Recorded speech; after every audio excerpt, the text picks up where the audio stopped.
Hello, everybody. What is going on? And welcome to Bevvies with the Boys. As you can see on the screen, we've got a very special episode today as the final Bevvies of the Boys talking about the World Championship. I'm Munchables. I'm joined by Dagda as always. We are the boys, and today we're joined for Bevvies by Grabbz and Peter Dunn, two very well esteemed European coaches. So let's do a quick old whip around. And if you guys want to kind of introduce yourselves, let us know how you're doing. And also, let us know what you're drinking tonight. Grabbz, do you want to start us off here? Yeah, well, I'm Grabbz head coach for G2, known for inting drafts since 5 years. I think that's my biggest branding.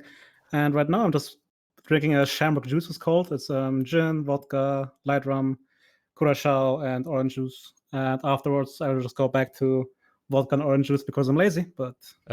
Respectable. Wow, fancy. Very fancy, Grabbz. What did you say? It was shamrock juice, was it? Yeah, that's how it's called. Apparently, like on the I side of approve. it. 100%. I approve. That's basically water for Dagda. That's what they brought up. Yeah. Oh dear. Peter, what how are you doing, mate? What are you drinking tonight? Hey, I'm Peter Dunn. I'm currently unemployed. And I'm taking. I'm having Chivas tonight, but to start off. But I think we'll be mainly on the Baileys in about 15 minutes when the ice is done in the freezer. So. Right. So you got some ice on the way. I like it. Yeah, I've got some ice on the way. Dagda, what are you drinking tonight, mate? I decided to go the full DJ and to be complete opposite of everyone else and go for the White Claw. I got the black cherry White Claw for it, and then I'm doing the same as Grabbz, which is swapping over to the vodka once I've got like 2 cans here. So everyone's getting heavier as the night goes on. Well, I've gone for it's a classic of the episode. It's the Moyo juice. I don't know if you can even see that. It's a weird name. It's like kind of tropical ale. It's a bit weird, but it's kind of nice. So yeah, that's me. I'm going to be pouring some of that. Let's talk though, gentlemen. Obviously, this might be a little bit of a painful question, but how is Shanghai? You guys both come back from the World Championship. I'm sure, Grabbz, this is the greatest question immediately. But how is the city? Outside of just the games, like let's move on from the games for a second. Like, how is visiting Shanghai? How is visiting China, especially with the way the world is right now? Yeah, I think we can skip the quarantine part. I think we don't think about that back. Yeah. Shanghai, yeah, went to a U Garden with the team, and that was pretty nice. They went to like a water village, which is like Venice, but in around Shanghai. That's pretty nice, but besides that, I was mainly in the hotel, honestly. Because the scrims went until like 11 p.m., right? And everything closed at 1, so I saw some bars at least, but yeah, didn't have that much free time, let's say. Yeah, I mean, that's understandable. It was technically a working holiday, I think, is the phrase. Technically. What about you, Peter? Did you, because you lived in Shanghai before, if I'm correct? Yep, I lived in Shanghai for 3 years. I was really looking forward to going back. I spent most of my time locked in my hotel with my muscle strain because I got a muscle strain coming out of quarantine. True. Oh, no. So I only actually got 2 days to explore Shanghai, but I caught up a lot. Got to meet some old friends from university. Got to meet some old friends from League of Legends. It was really, really nice to be back. I mean, Shanghai is one of the most amazing places in September. Like the weather's perfect, like the climate's really good. Whenever you look lost, anyone will help you. Like if you just look lost, somebody will come and ask you for help. But then you remember only in September or? Well, the thing is that when you get into winter, it's like really, really cold. And summer, if you step outside for literally 5 seconds in summer, you're drenched in sweat immediately. Yep. So I always come back to Shanghai in September and October and remember, oh, the city's insane. I just really wish I was back here again. And then at the back of my mind, it's always thinking, August, remember what it's like in August. Yeah. So yeah, I love Shanghai. I remember it's really weird. Sorry, because you get so used to like high buildings. Like in Shanghai, you see a 20-story building, you're like, oh, that's tiny. And you come back to Berlin and you're like, Jesus Christ. Like, really like a dwarf village. Yeah. I mean, now I can say it, right? But we are in the Hyatt, in the Jinmao Tower, which is like the third highest building in the city. And just at the skyline, you go to the hotel bar on the 19th floor and it's just a different world. You come back to Berlin and on the first floor and basically living on the ground. So that's one thing I miss. It is crazy living in those big cities where there's just thousands of skyscrapers. Like Shanghai is, especially when you go to some of the rooftop bars and you can just see like the Shanghai skyline and it's all lit up. The buildings, like I'm sure a lot of the viewers have seen like some of the ads for Worlds and things that are on LEDs on the sides of the buildings, I saw a bunch of people on Twitter saying, "Oh yeah, whatever, I can use Photoshop too." It's like, no, that's real. They Yeah, actually actually. do that. It's insane. It looks so cool. It's like was that bar- basically a giant LCD screen on the side of a building. Yeah, we went to that bar Captain's, which is like right down on the bund, Yeah. which is where all those like the radio tower and stuff is, and you're just Yeah. looking out over that view, and my Captain, God, you it's mean? I beautiful. went there too. Captain's, yeah, Yeah, I went there too. That bar. yeah, it's gorgeous. The view on Yeah. that is just unbelievable, like insane. Yeah. Yep. It's a truly gorgeous place. I have to say, I'm very jealous of the time of year you guys went. I mean, Pete, you were Yeah. just saying, like, it's beautiful weather in these 2 specific months. We spent the entire year in Yeah. Shanghai, and then it's like, oh, the weather's about to get nice. All right, well, my visa's run out, See you so later. I'm out of here. Oh, man, I'm jealous. But yeah, let's talk a little bit about League of Legends, though, because obviously you guys were there for a reason. I don't know if anyone twigged that. I don't know if you guys know there's been a World Championship going on. So I want to talk a little bit about the teams and kind of let's start at the start of the tournament, because obviously you guys have been scrimming against these teams.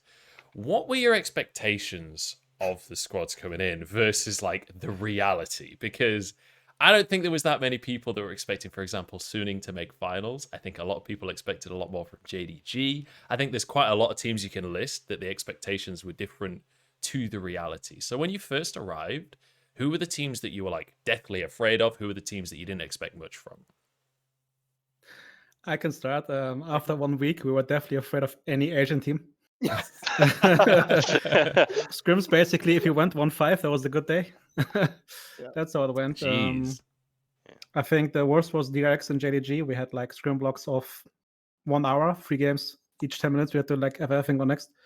It was really unplayable. So when the group draw came and we had a chance of getting Genji and Suning, I was thinking like, if we get those 2 teams, we're not making it out. Then we got Machi and Liquid. So we kind of got lucky that we had opponents where we could like actually level up because we needed the time. Towards the end, we had actually like winning blocks against most teams. We didn't win that one, of course. But in the beginning, it was really rough. If you guys think back about last year where we said DamWon won, we were like 3-15 against them. That was basically every team from Asia. And what do you think the biggest thing was for that level up? Like, what was it that you fixed over the course? If it was just getting used to the meta or certain ways that you wanted to play the game?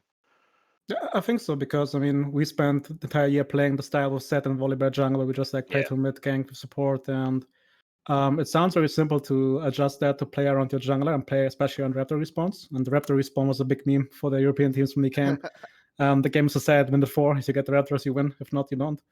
But just basically manipulating your waves so your support can roam at that timing and just being there, contesting correctly, getting used to the skill checks, which is like I spent the entire year wondering why LCK teams especially handshake these fights at Herald every single time. Where like in my head, one team should know they have a disadvantage and shouldn't go for it, right? That's how I saw it, and that's how Europe played. But we had situations where we kill somebody and we go for the Drake, and then people just snuck into the bush and they flash on you and kill somebody, and you're like, what the fuck is happening? This should be bad for them. Yeah. So just a mix of these things, but I think generally just really playing around the jungle, which is something we didn't do especially. Was for us the biggest issue. I think one of the best examples of that is like even in the finals, you look at Suning, I swear their win rate in fights was higher when they were at a player disadvantage than when it was just straight up 5v5. It doesn't make any sense to me. I do wonder. So what was the big thing that separated the Asian teams when you first arrived? You said it was like 1-5. Was it just like, oh, we can't play the meta, or because like not all of those teams play the same meta? So was there something extra there? Do you think there was a level of just like trying to get back into the swing of things, or was it just you think it was just a matter of changing styles of play? Peter, you want to go? Or? Yeah, well, I mean, to be honest, Mad Lads are normally a pretty good scrim team, so we actually didn't think we were going to do that badly at this World Championship, which sounds a bit weird to say it now, but definitely like JDG just never let you in. Like you made one mistake at like 3 minutes in the game and the game was just over. Like Kanavi runs away. Kanavi just never let you back in. And I was really surprised actually that they didn't do better than they did. I thought JDG were really, really scary. DamWon, although DamWon were world champions, they always gave you a way back. Like in the early game, they would smash you in the early game because they're just like everything is flawless in the early game. But at like 15 minutes, maybe 20 minutes, they would like make a really, really big throw. And sometimes if you could capitalize hard enough on that throw, you could get back in. And you saw Suning do that in 2 of the games against DamWon in the finals, but DamWon managed to get all 4 Drakes, so it didn't matter. But I felt that DamWon would give you a way back in. JDG would never give you a way back in. Suning would. I mean, it's hard. It's hard. Suning are a weird team. Suning are a very, very weird team. Yeah. But we didn't actually think that the teams were that strong, except for JDG and DamWon. But So you guys felt like JDG was a stronger team than Top Esports coming into the tournament? Well, I mean, we didn't scrim top because we knew top would be in our group. So we didn't scrim top and we didn't scrim DRX. But we may or may not, I don't know if I'm supposed to talk about, but we may or may not have scrimmed all the rest of the teams. And definitely like DamWon and JDG looked really, really scary. So yeah. So I think it was a little bit to do with the meta. I think it was in Europe, basically, junglers don't punish you as hard. Like if you against JDG, to give an idea of what it's like, if you use a blast plant at the wrong time, you just lose the game. And when I say mistakes, I don't mean like you go in the river without priority. I mean you use a blast plant at the wrong time, and he knows where you are. He's tracked you for like the next 4 minutes in the game, and you just never get a shot. You can just never do anything. And Jesus. When you go from what we had in Europe, where even the best junglers in Europe generally punish you either through snowballing a lane or punish you through just being able to farm faster than you and outscaling, like that kind of thing was a real shock to certain players in the team. So, yeah, I also sorry. I just have a quick follow-up question that might be like way too tenuous of a link here, so just tell me if this is kind of pretty far out. But there was the bug with Umbral Glaive where you shoot a blast cone and it doesn't respawn.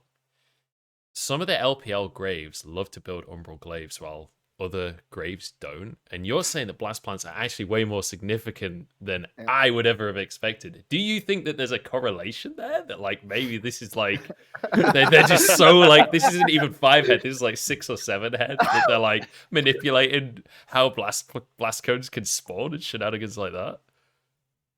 Yeah, I don't think that was. No, I don't think. I think it's more that they see like the cone, like the vision thing, the thing that spots your wards, and then they know where you are, Okay. and like that's kind of thing. So Grabbz. No, what was the point before? Yeah, one thing that was really different as well is that with Fnatic in Europe, right, as the jungle farm team. Yeah. But how that was the self-made focus at jungle, and then it's free time and ganks, right? But how Kanavi, Soften, and all of them play is basically as soon as they have jungle item, they beeline into your jungle. Like that's the first thing they do. If they know that before you, they live in that jungle at any point in time, and a team plays towards that. So adapting to that was really hard, especially because you just get so hard smashed, and like Jankos couldn't play the game because the enemy support was living in Disruptors, the jungle was living in Disruptors, like you didn't see a camp anymore. And you're like, what is going on here, right?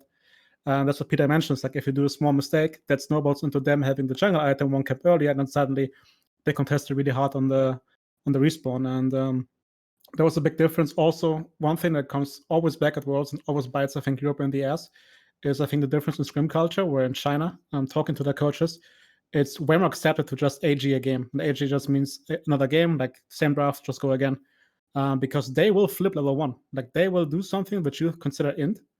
And in Europe, you would then say, stop doing this, or we cancel scrims and we don't book you anymore. That's how European mentality goes. But in China, just they play the first 10 minutes, they play for the scenario, then go again. And maybe they do another flip or they just play normally, but it allows them that they have so much more insight in how level 1 works out and what the repercussions are. That, for example, we had, I think, against Suning, many scrims where we win level 1 and we feel like really good in the game. But SOFM still finds a way to be ahead because he has played through the scenario before in scrims, whereas we didn't, even though we were ahead, right? Mm-hmm. Because we were thinking then, okay, we're ahead, how do you play it out? But he was, I'm behind, and this is what I need to do. So that's like every single time we go to national tournament and we play Chinese or Korean teams, we're like always worried about level 1. And we're so happy that Genji are so massive inters when it comes to level 1. That we just knew this is really free. But as soon as the enemy team doesn't int, then it gets harder to win level 1. Yeah. I'm curious. It's Actually, sorry, I was just gonna say practice from solo queue as well, because every solo queue game I played over there was just coin flip level 1. All right, cool, you won the game. It's ridiculous. Yeah. Braum becomes the strongest support in the game just by default. I'm curious. So, like, you mentioned how quite often you'll see these teams just like coin flip level 1 in scrims. When you're booking scrims over in Asia versus in Europe, is it different how it's structured? Like, do you have a number of games in Europe versus an amount of time in China kind of thing? Just because of like, if you booked a block of 6 games and it's all decided in the first 20 minutes in every game, then that's a significantly shorter scrim block than maybe you would get in Europe or something. Yeah, so in Europe, we booked 5 games in a row, basically. And which I think is a little bit, like, it should be more, but I was happy because our goal was to lessen the burden on the players anyways. So giving them the free time in the evening was way better for us. But in China, or in Korea, they play 3 blocks usually, that's what I've been told. And they play 3 blocks of 3 games. So you play 3 games, you have 2-hour break and then 3 games more. And yeah, there were games. So it's more like booking a whole day rather than a session. Yeah. I mean, you sometimes book a different team for the 3rd block, which I think is really good because the thing is, if you scrim, there will be a scrim meta where, like, if you want to try something out, then your team will just spun it out or play into it, which the team on stage wouldn't do. So changing opponents up during the day is also pretty good. But of course, people are lazy to like book more, right? Or it's like a hassle basically to see who plays 2 on the weekend. Can we actually manage that everybody finds a scrim partner? So during the season, that's not really worth the effort. But it was like the idea of having 3 games against this team, 3 games against this team, and maybe 2 against a different team. Yeah, it's different than it was as well because I don't know how much it was for G2, but in Europe, Mad Lions would just win like almost a lot of scrims every single day, and we go to Worlds and it's not like that anymore. It's like we get teams FFing after like 4 games sometimes in Europe, and it just doesn't happen in China. So how did you manage that as a coach? Because obviously for the players, that's got to be rough, especially Mad Lions. Like, you got rookies on the team, and like you're all feeling good coming into the World Championship, and then suddenly, boom, brick wall of Asian scrims. Like, how do you manage that as a team? I mean, we were scrimming emerging region teams and losing to them sometimes as well. But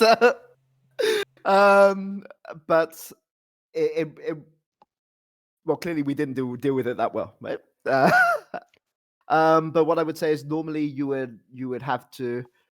It's just focusing on practicing to improve, and it was a lot easier with Splice in 2019 simply because Splice in 2019 lost like 70% of our scrims. Like, I think when we had to stop scrimming G2 at some point in 2019 because we were the 4 scrim team. So we came to Worlds and it was just the same. It was maybe even a bit better because like they into the level 1 and we get to win some scrims.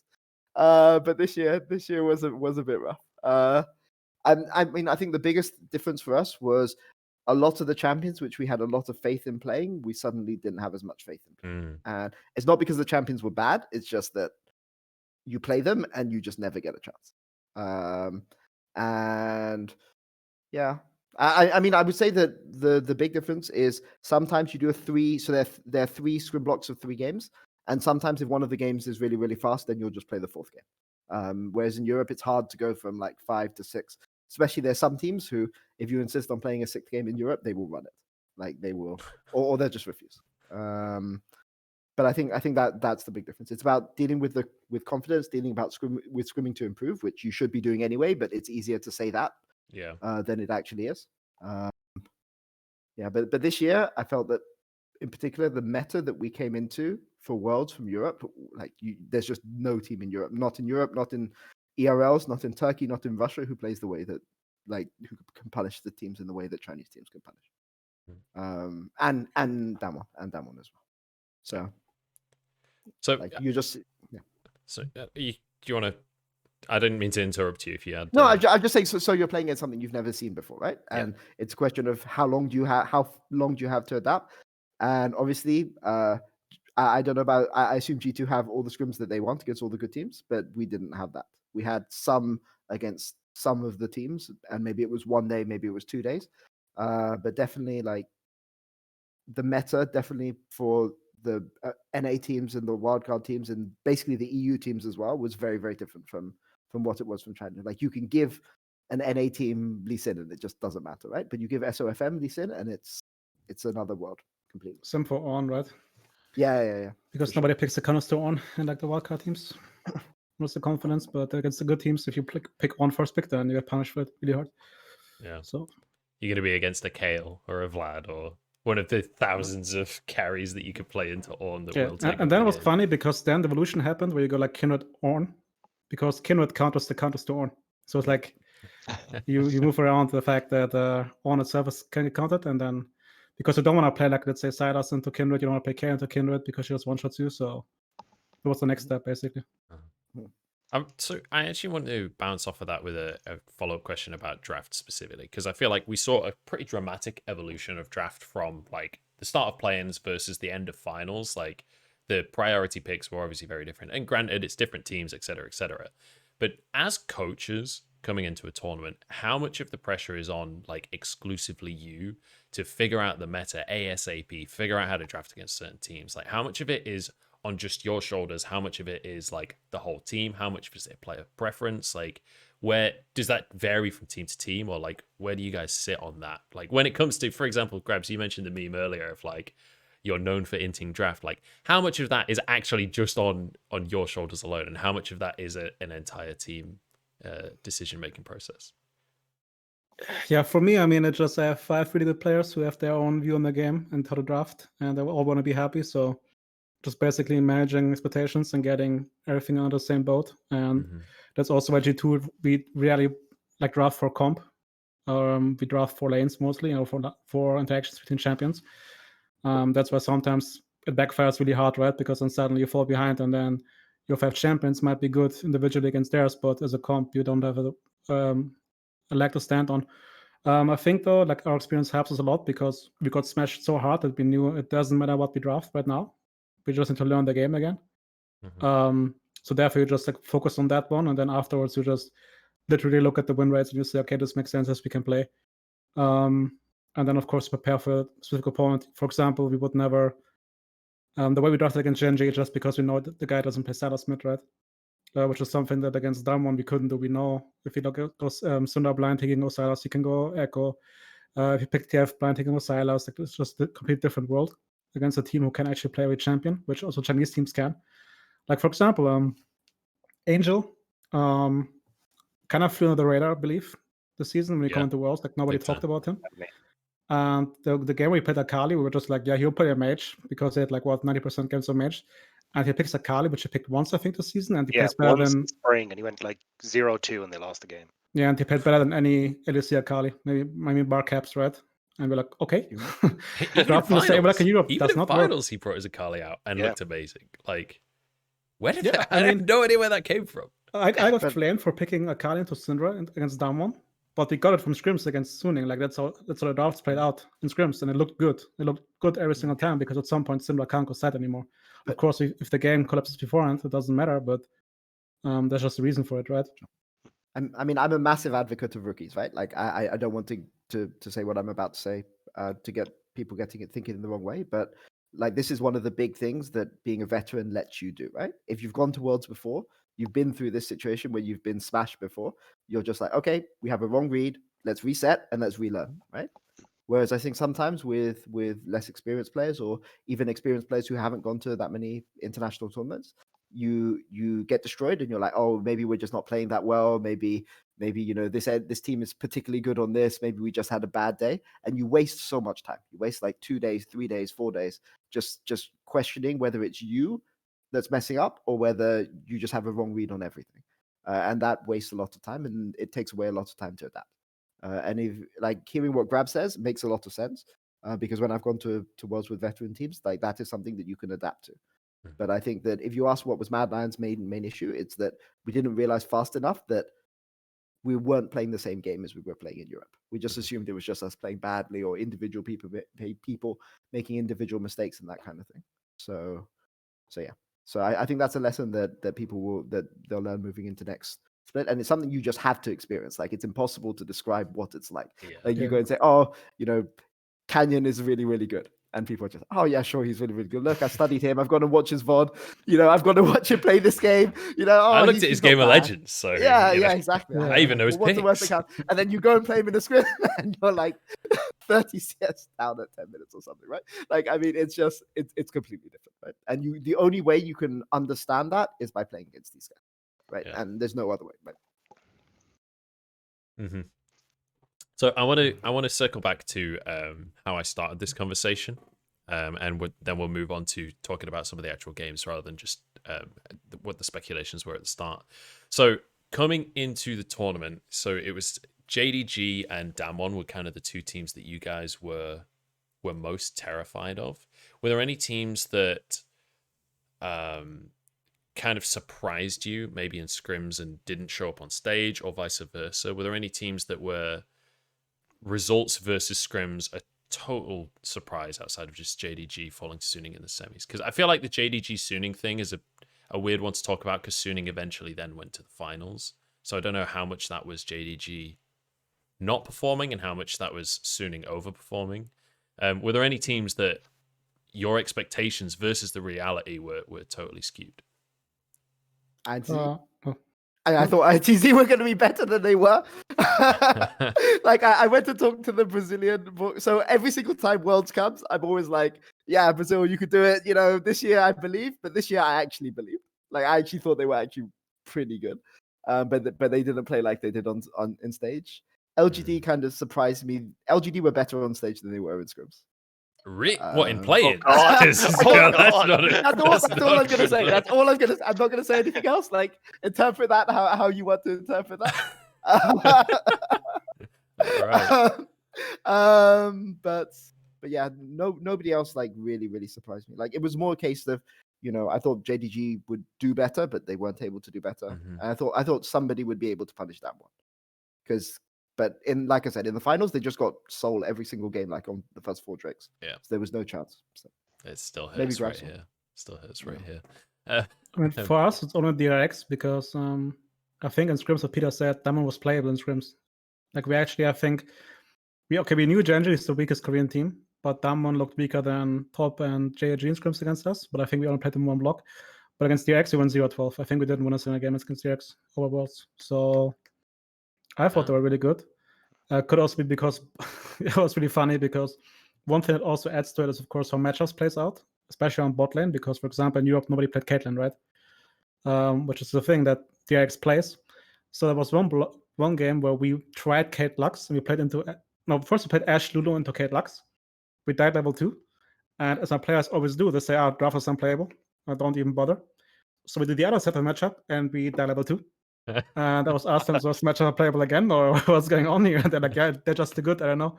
Like, carrier flashes between minions Lux and QC for the wave and shit. And you're like, I guess this is how the game is played out. And that's also something that, of course, as Peter said, right? If you always lose, you don't know what's good. And especially if you lose both sides of the matchup, then it's really, really doomed. Yeah, that sounds, I like, because that's the kind of situation where it's like, you kind of finish the day, you sit down, maybe a glass of whiskey, you're like, where the fuck do we go from here? Honestly, what is the next step? The biggest save of Europe was Among Us. Every single day after scrims, every European team had like an Among Us group, and we all tried to untilt together. We just all played together. I don't know. Yeah. Okay. You have players from Fnatic, Rogue, Mad coming in. We're like, how's the day? Yep, let's just play Among Us. All 4 teams every single day. And you could tell when it wasn't a bad day because one of the teams would be missing. Like, you could tell it was a good day because they were then going and playing solo queue. But yeah. So all right, slight tangent then, but who are the good Among Us players? Because there are some players that can get competent at Among Us, and there are some people that are just fucking born to play that game. Like, who are the MVPs? Wonder? Wonder's a psychopath, yeah. It's Wonder, it's really hard. He can tell you a story, you believe every single word, and he shanks you. And let you go. And yeah, Wonder is really insane. The award for the best third imposter goes to Inspired. Every single time he got it wrong. Every single time he was really, really sure he doesn't have it wrong. It was fun times. We also had some games with TSM, for example. They also played. Nice. And they weren't that good, but they played the first time, I think. So yeah, it was really easy for me to Wonder to like make them dance like little puppets. Yeah. Oh god! But when you've played a few games, playing with people that have never played before is you feel devious. You feel evil. Yeah, you do. Oh dear. Right. Okay. So let's talk about the actual finals then. Let's talk about the teams that did make it the whole way. Suning versus DamWon. Because even though it was a 3-1 in the end, it was a pretty damn good final. Like, we had some good games there. First ever finals pentakill for Bin. Like, Bin in of himself if you could have a loser get the MVP, I feel like Bin probably would have got it. Aside from the last game, maybe. But what were your guys? Sorry, what? And game 3. I think that was very, very questionable to go Jax blind and then not ban Kedden. And then he had to have his team split map with his jungler, and then he still died every single time he could. So yeah. I just thought from drafters Giga lost, and they at least they know how to play it because they had to split map and they had to make sure Kennen can't push.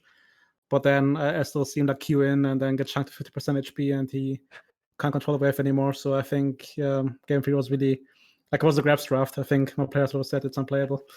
So hard one. Yeah, I feel like my analysis of this series is like totally emotional. I feel like I'm just not really qualified to analyze it properly. But what were your guys' reads on this series? Like, do you feel like it was a close series? Did you feel like Suning had a chance? Like coming out of game 2, Suning have just evened it up. We're now into a best of 3. Were you guys in the camp of, okay, well, it was a good run, Suning, but DamWon have got this from here? Or did you guys feel like Suning had more in the tank? Because the drafting was, I don't know what game 1 and 3, like they came back, right? It was the DamWon thing where DamWon smashed you in the early game, but they were able to get the soul. I would have loved to see the series with like 1 minute extra on the Drake respawn timers. Yeah. I mean, to be fair, no, game 3 was DamWon being 5k ahead and deciding to start mesh at 20 minutes. And you're like, shit, happens. So I think the game was really unplayable for Suning. I mean, game 1 was decided on Bin stepping too far up out of the bush when they were flanking on the 4th Drake, because Suning had a 2k gold lead, and then on the soul, and like that was just like a really, really minor thing, but it's something Bin at the start of this year was just dreadful team fighter, and as he got better, Suning got better, but there was just like a slight moment, and then DamWon punished it, and then the game was over. Game 3 they should have closed early, but I mean that's DamWon. Like DamWon give you a chance. It's not like they clean you out. They clean you out, close you out cleanly. So yeah, and then game 4 was over. Like I mean, I think DamWon were the favorites coming in. I thought it would be closer than it was. But I think there were very, very small margins which decided game 1. And game 3, like if Suning had been able to close from that situation, it's just that they were against Seoul, so like it was really, really hard to fight back. But I mean, they drafted like a Kali Jax comp, which can never team fight. That's what every team has. It's always hard to say because I believe when I watched DamWon, the mid game, I mean, the World Champions, right, but it's nothing special. Like they don't do anything where you're like, that's great. They played like a Korean team basically, but you know what to do. The only difference is that I think we so often get into situations we retake as 5. And against any other team, there's a fighting chance. Against DamWon, though, like when they're 5 and the objective is so hard, and that's something to like, at least for us.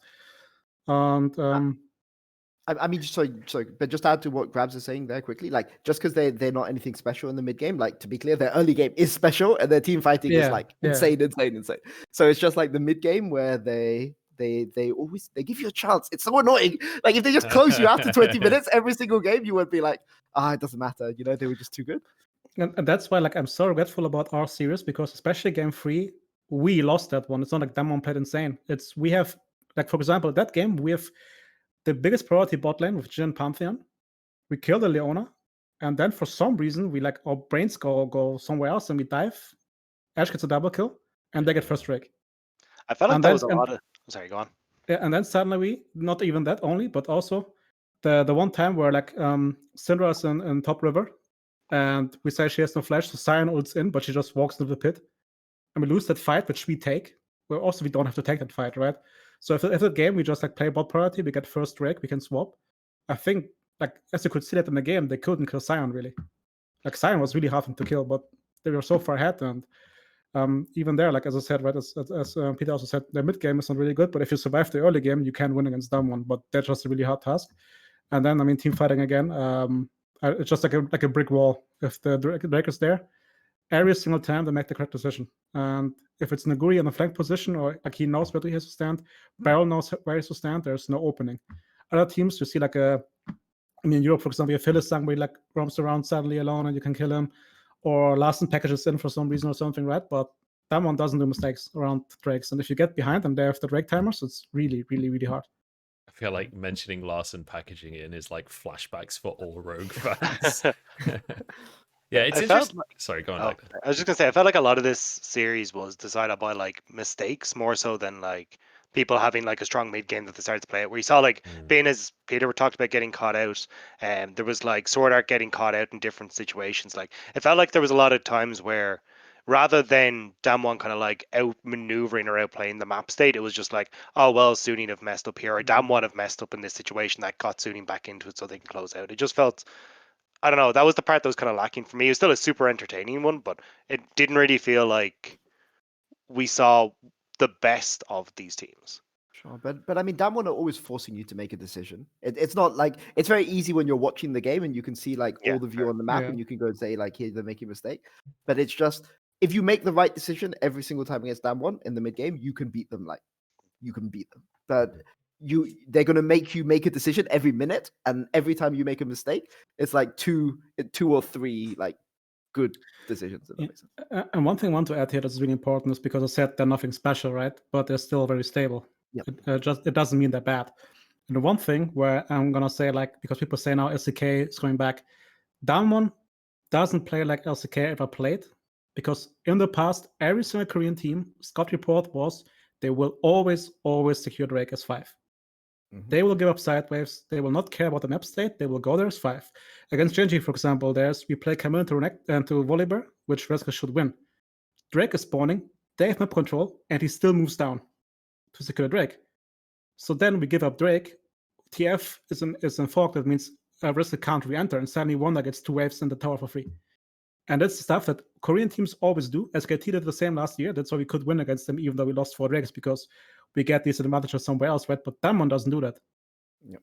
DamWon actually plays the game on the map state, and they, as Peter said, right, they're forced to make a decision, and they think about what they should do, and they actually adapt in the game as well. So that's why it's also really, really hard. Yeah, the big difference I think as well between DamWon and Top is, for instance, who are one of the other top teams coming in, is that Top will give you Drakes early for Herald, right? They'll try to snowball their top laner early, whereas DamWon will just stack those Drakes really, really quickly, so you're already on that timer early on, which is why I think, Top JGG, maybe they don't put the timer on you as early, so you can sacrifice things. I mean, you saw Fnatic do it against Top, right? They would get secure first Drake in exchange for giving Herald and like going gold down, and then Top would overgroup on mid in the same way that DamWon do, and then goes 5 into Drake, and then Fnatic got things on the other side of the map, right? Even though Top were individually, I think, a stronger team. I don't think Fnatic fans will hate me for that, man for man. But yeah, that was, I think, the big difference between DamWon and Top going in. JGG as well. So I actually want to dig into that mid game you mentioned before, because one of the big narratives that was kind of driven across the course of the World Championship was DamWon is this team that if you let them get a lead, they will just never ever let you get back into the game. But the way that you guys are talking about them, it doesn't actually sound necessarily like that felt like the case from your perspective. Like, were there mistakes that they were making in the mid game that you felt like were actual opportunities, or it was just that they weren't really pushing the accelerator pedal at full pace, kind of thing? Yeah, I think that's what I would say. Like, if they're ahead, they make sure to stay ahead and get the Drakes, and that's a win condition. And for me, I mean, that's why I said they're nothing special, right? Other teams, they actually try to accelerate the mid game. Like we do as well, right? That's how we play the game, and it's not necessarily wrong. So if they get a 2K gold lead in the first 15 minutes, they will ride that lead into the soul point, and there's not much you can do. And at the same time, though, I have to say, like, every single time I criticize them, I don't think we played well enough to actually force them to show how good they can be. Like, I can say a lot that we played bad. I think we did. At the same time, though, that also means DamWon didn't have to show how good they can be. So as much as I say right now that they didn't accelerate the mid game, they didn't like play as aggressive if they could be. If they needed to, they might have done that, But that's what if. That's right. I mean, you could see it in the final, right? Like they let Suning back into 2 games in that 4-game set, right? And the 4th game, Suning were kind of just they were done for the 4th game. Second game, actually, they let them back in as well. Yeah, second game they let them back in. So they let them back in for 3 of the first 3 games of the finals. So I mean, I don't think that what we're saying here is controversial or anything. Like, I mean, you could just see it happening. I mean, it happened in the G2 series as well. Didn't happen in the DRX series. DRX just Over. Yeah, they just rolled over. They looked a bit. But that's what I mean, right? Because Yeah. DX is Korean. That means Drake is spawning. They're like, oh, Drake is spawning. We have to go there. Oh, we can't fight. What do we do? I don't know. So just stand there and they're like, okay, Drake is taken. Oh, shit. Let's go back to farming. Like, that's, I mean, sorry, but that's a Korean team play, right? It's true. It's like, we watched the game because, of course, we scored for DamWon. We were like, yeah, I'm not sure what DamWon is because DX is not doing anything the entire game. Like, the first game, that's like a snooze fest because DX was just not doing anything ever. I feel like like DamWon could be good, but it could be bad. I have no fucking clue because DX is fucking dog shit. So that's a score report we had for that game. I feel like the way that you just described Korean teams is like it's like The Sims, where it's like they've got this like chain of commands that they have to follow, and then there's like the door has been deleted, and there's just a red speech bubble above their head. They're like, we can't fight for the dragon. What? I don't know what to do. And that's how it feels like, at least. And that's why DamWon is so special in Korea, right? Because they have all the qualities from Koreans, but they also play the game according to the map state and not how the playbook dictates it. So yeah. So I'm curious. Do you think there's obviously a huge conversation to be had about the way that the bracket was like LPL one side, LCK the other side, right? But do you think if, let's say, DamWon and DRX were swapped around, do you think DRX would have looked like a much better team playing against G2 versus... Because obviously we already know DamWon is better than DRX. Like, we knew that from LCK finals. And it felt like DRX knew that coming into the series, to me at least. Do you feel like DRX would have showed more against a different opponent? Do you feel like that was just DamWon being too good? Or do you think that DRX were one of the worst teams and one of the lower tier teams in that bracket? No, I think they're way better than they showed. Like, I knew for sure. I was really happy when we got Genji. Like, Genji by far was the weakest team we could have gotten. Mm-hmm. And I'm not sure if DRX, like, for example, we could have gotten them in the quarterfinals, right? So I'm pretty sure at that moment in time we would have lost probably. If we get them semifinals, we would have won probably. That's just how we as a team operate, right? So we're really happy having actually the time to like level up. Mm-hmm. As Peter said, my impression of JDG, I think they would have lost against JDG as well. The JDG just seemed a better team. And against Suning, I also have the impression that Suning improved a bit, especially on Bin, like how you played the games out. So it's hard to say, but they're for sure not a team that just like gets tossed aside by the team 3-0. Just a DamWon thing. And like again, the tool set Koreans have works well against Europeans and Chinese teams to an extent. Just not against DamWon, because DamWon has every strength they have, just better. Mm-hmm. So they just can't win because they don't know how. They don't risk anything, right? So then you just get suffocated out. Mm-hmm. But Chinese and Europeans are way more keen to make a mistake, and then they probably can run out the game. I mean, I feel the big thing that I feel cheated for in this tournament is when PSG beats JGG. I feel really, really cheated. Like, I would have loved to see a tiebreaker between JDG and DamWon in groups. Yeah. See what would have happened there. Yeah. But it didn't happen. I mean, like, for all of this... Yeah, I don't. But I mean, they won the first one with like a level 1 on Kanavi. I remember that game. Oh man! But because you mentioned level 1, can you believe that Team Liquid invades us when we have Ashe nearly, and somehow we lose that level 1? Yep. And we lose the game. That's illegal. Yeah, that's reportable. Yeah. And we lose against them because of it. I can't believe it still. Yeah. Like, the decision to invade that. I mean, I talked about Chinese coin flips, right? Yeah. I don't even think China would coin flip that. They would not invade nearly a dash. That's why it works. Because But no, to be clear, like, I think DamWon are worthy winners, right? Like, I mean, I think that like they were the best team at this tournament, right? Let's not. Yeah, I think. But I mean, I'm just like, it's natural when a team wins that you try to point out the flaws in them, and when a team loses, you try to point out the things that they didn't get to show or they could have been better, right? Like, to be clear, DamWon deserved to win Worlds, right? They were the best team at the top. I think they have flaws, but they are the best team, right? DamWon being the best team is almost unarguable, I would say. Like, yeah, I think it's not even necessarily a flaw, right? They could do that better, but they're still really good at what they're doing. It's like, sorry, they're not perfect, I guess. They're 9.5 out of 10. That's their flaw, I guess. But no, they're really good. Yeah. Okay, so let's talk about some of the drafts of this series a little bit, because there were some interesting ones. That you can't take away from Suning that they definitely have a different way of looking at the game to everyone else. Like, Double Omnistone came out at one point. God. We saw the tank, like, support-ish Rengar jungle to counter Evelyn. Like, if nothing else, Suning are definitely creative. You got to give them that. It did feel a little bit like Suning were trying to figure out ways to play the game differently, while DamWon were basically just like, yeah, we're just going to do the same thing that's worked the entire tournament. What are you going to do about it? Well, Yeah, do we go like draft by draft or how we did? Yeah, I mean, well, I was. Which ones were you like? Were you guys impressed by the Suning drafts? Did you feel like some of this stuff was good, or did you feel like this was like a cool gimmick, but not Rengar actually Fiora? really good? How did you feel about Rengar Fiora Grabbz? Oh, honestly, like I think if I do this on scrims before the clock goes 0, the team says, "Oh, this is unplayable. Just fucking run it." Like, why do we have Rengar Fiora? How does it make sense? Like, it doesn't, but they make it work. So I don't know.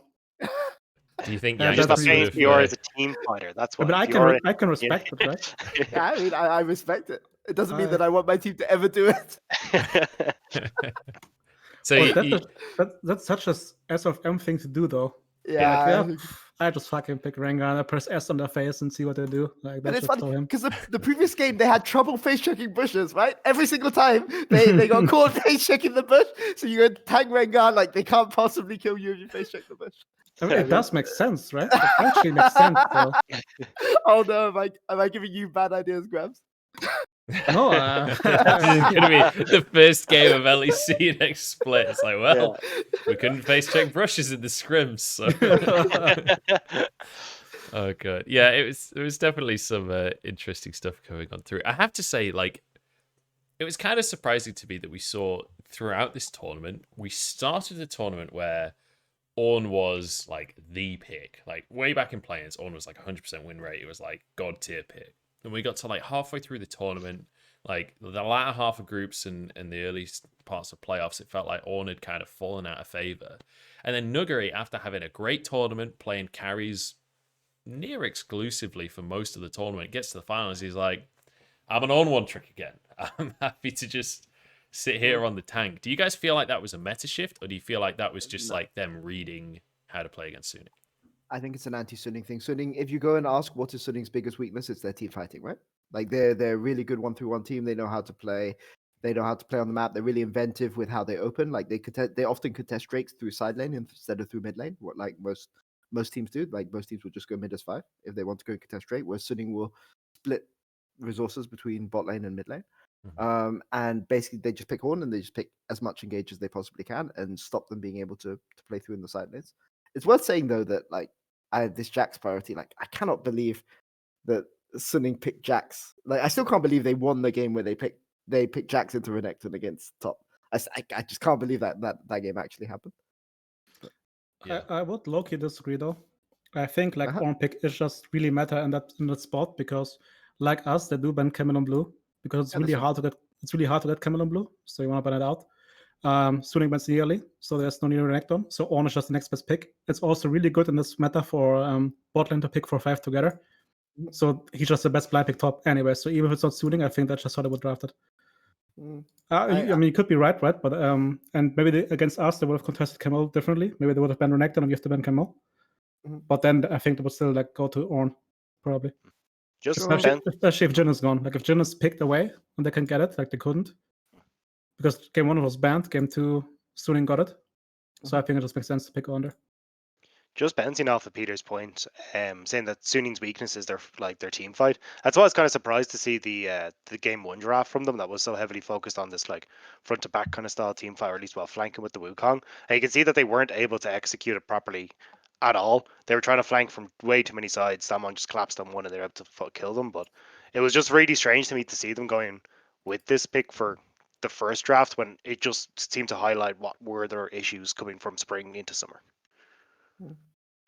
Yeah. No, I mean, just to go to Grabb's point about the 4-5, I think that's actually a fair point I hadn't actually considered. Maybe I didn't see enough of the meta from what we saw in scrims, but I felt that you wanted to 2-3 or 4-5 your bot lane a lot of the time. But I guess the meta devolved into you didn't want to pick 2-3 because you had to pick jungle first 3, and then often one of the solo lane champion pools were pinched in exactly, band.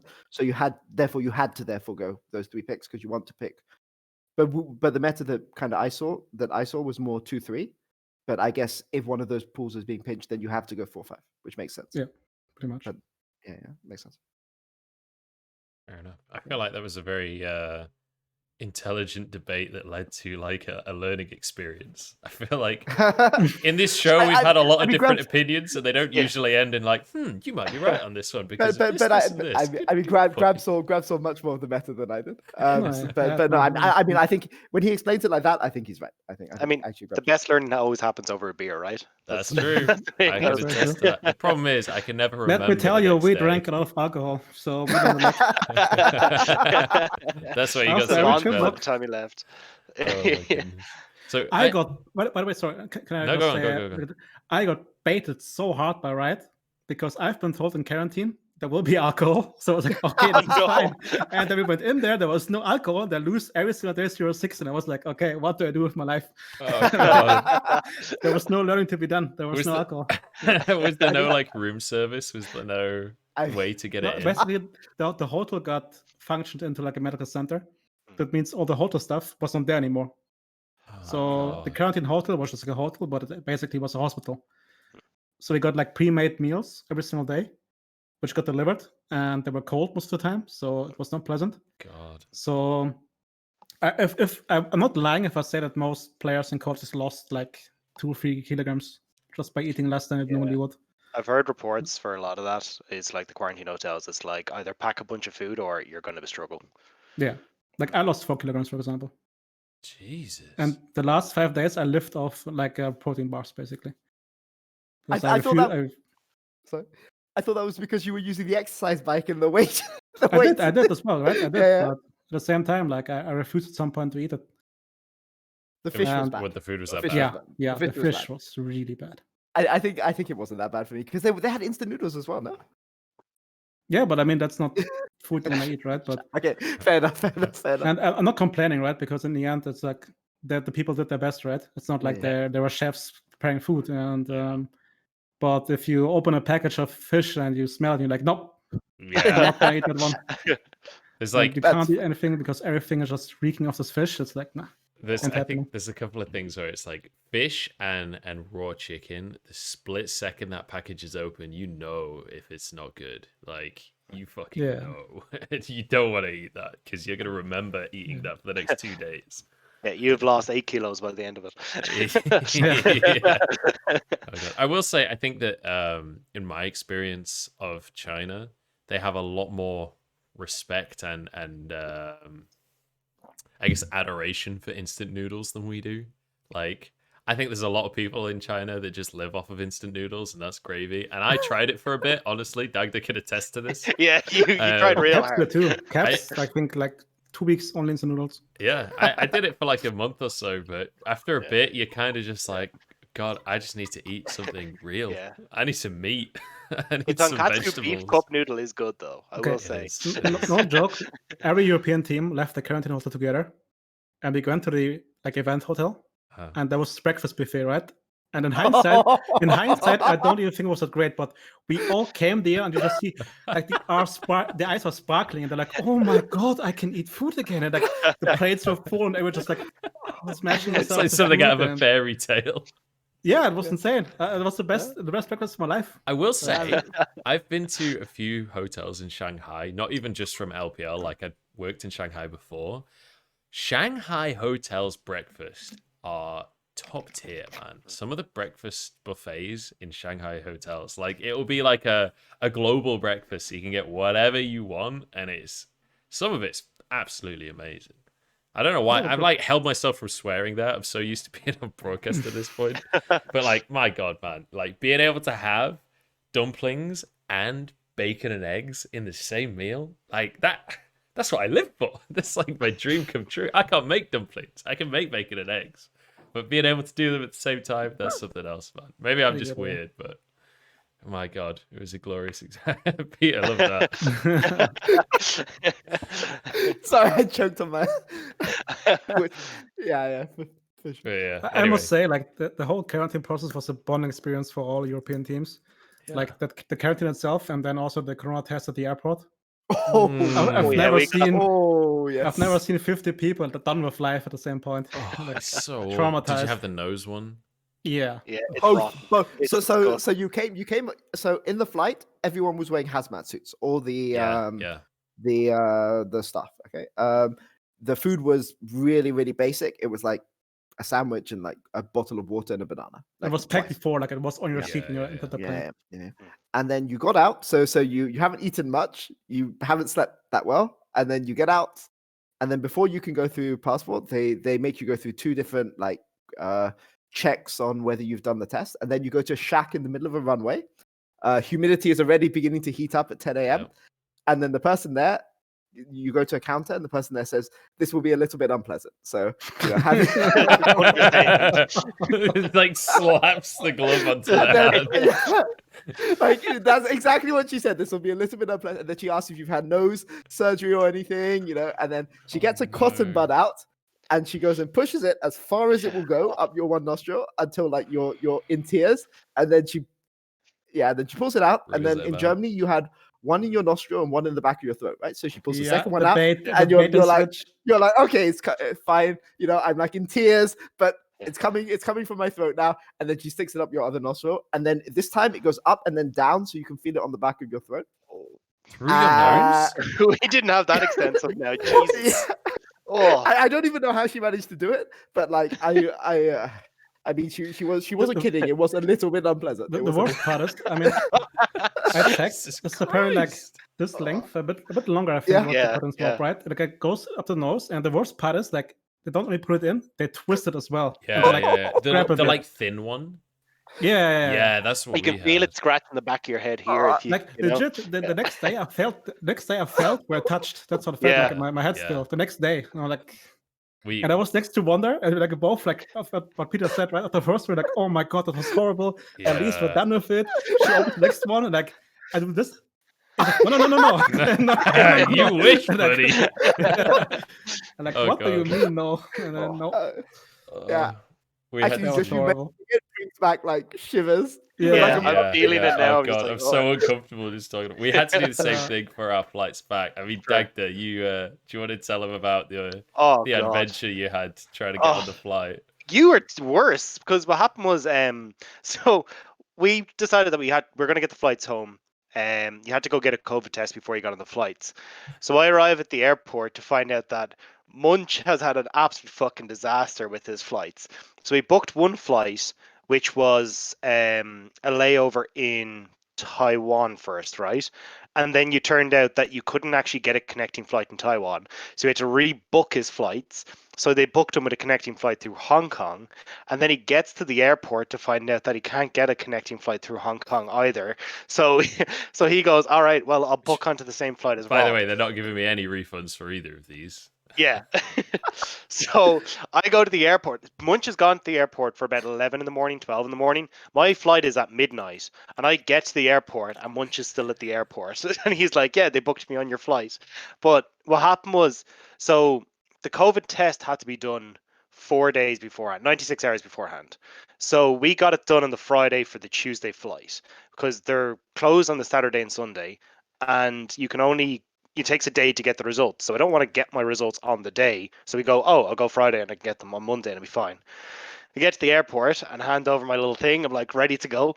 And I'd actually managed to get a business class upgrade for this as well. So I was fucking stoked. I've never had business class before. So I was the light of a life. So I'm rocking up. I'm ready to go. Hand over my little notice and she goes, yeah, your COVID test is 4 hours out of date. But the thing is, Munch is on this flight. He got his test done at the same time. So Munch is now 3 flights deep and hasn't been allowed on a plane yet. Bear in mind, so I'm Jesus. stood there in the queue with my girlfriend. He's like at the front of the queue. We're like, you know how they kind of snake? We're like 3 rows back. And I see him like arguing with the staff. Like, please, God, let me on this flight. And I can see him like, I watch his face fall and I'm like, oh no. What? Yeah. No, I don't even know what's happening. I don't know what they're arguing about, but this can't possibly be good. he like comes around and he tells us, and we're like, oh Christ. So we'd actually like unpacked everything from our apartment. We'd left completely, but we still had one day that we'd already paid rent for. So we went back to the same apartment that we've just like completely packed up. We're just like, we didn't have pillows. We didn't have pillows. We didn't have a key to get in. We had to get someone to Shansong, which is like basically a delivery service that just will deliver whatever. It's like so Hysterics had nicked my pillows. So Hysterics had to courier my pillows back to the house. I had another courier that was coming to give us the keys to the house. We've got to do a runaround to the bank because we'd spent we'd managed our money, so then it all was done by the time we got to the airport. And luckily, Hysterics and Lyric could ping us over some money so we could get home. But it was just, it was an absolute disaster. So yeah, one day left, and then I rebooked flights for the next day that ended up costing me $2,500. Yeah. Jesus Christ. It was rough. Yeah. It was rough. And I want to shift the conversation on a little bit here, because I want to ask you guys a conversation that seems to be kind of Marmite-ish. I don't know if everyone knows what Marmite is. I don't know how English that reference is, but like I think it's Australian more. No, that's Vegemite. Vegemite is Australian. I know what it is. I'm just Googling. What the fuck? It's like it's kind of like tar, except you put it on toast. Except delicious. Okay, yeah. Except delicious, actually, this is. So some people love it, some people hate it, which is what a Marmite thing is. You right? Brits are really crazy, actually. Like, thank you. I'll take that as a compliment. That wasn't meant as one, but sure. That's okay. I'm okay with that. What's the German equivalent of Marmite?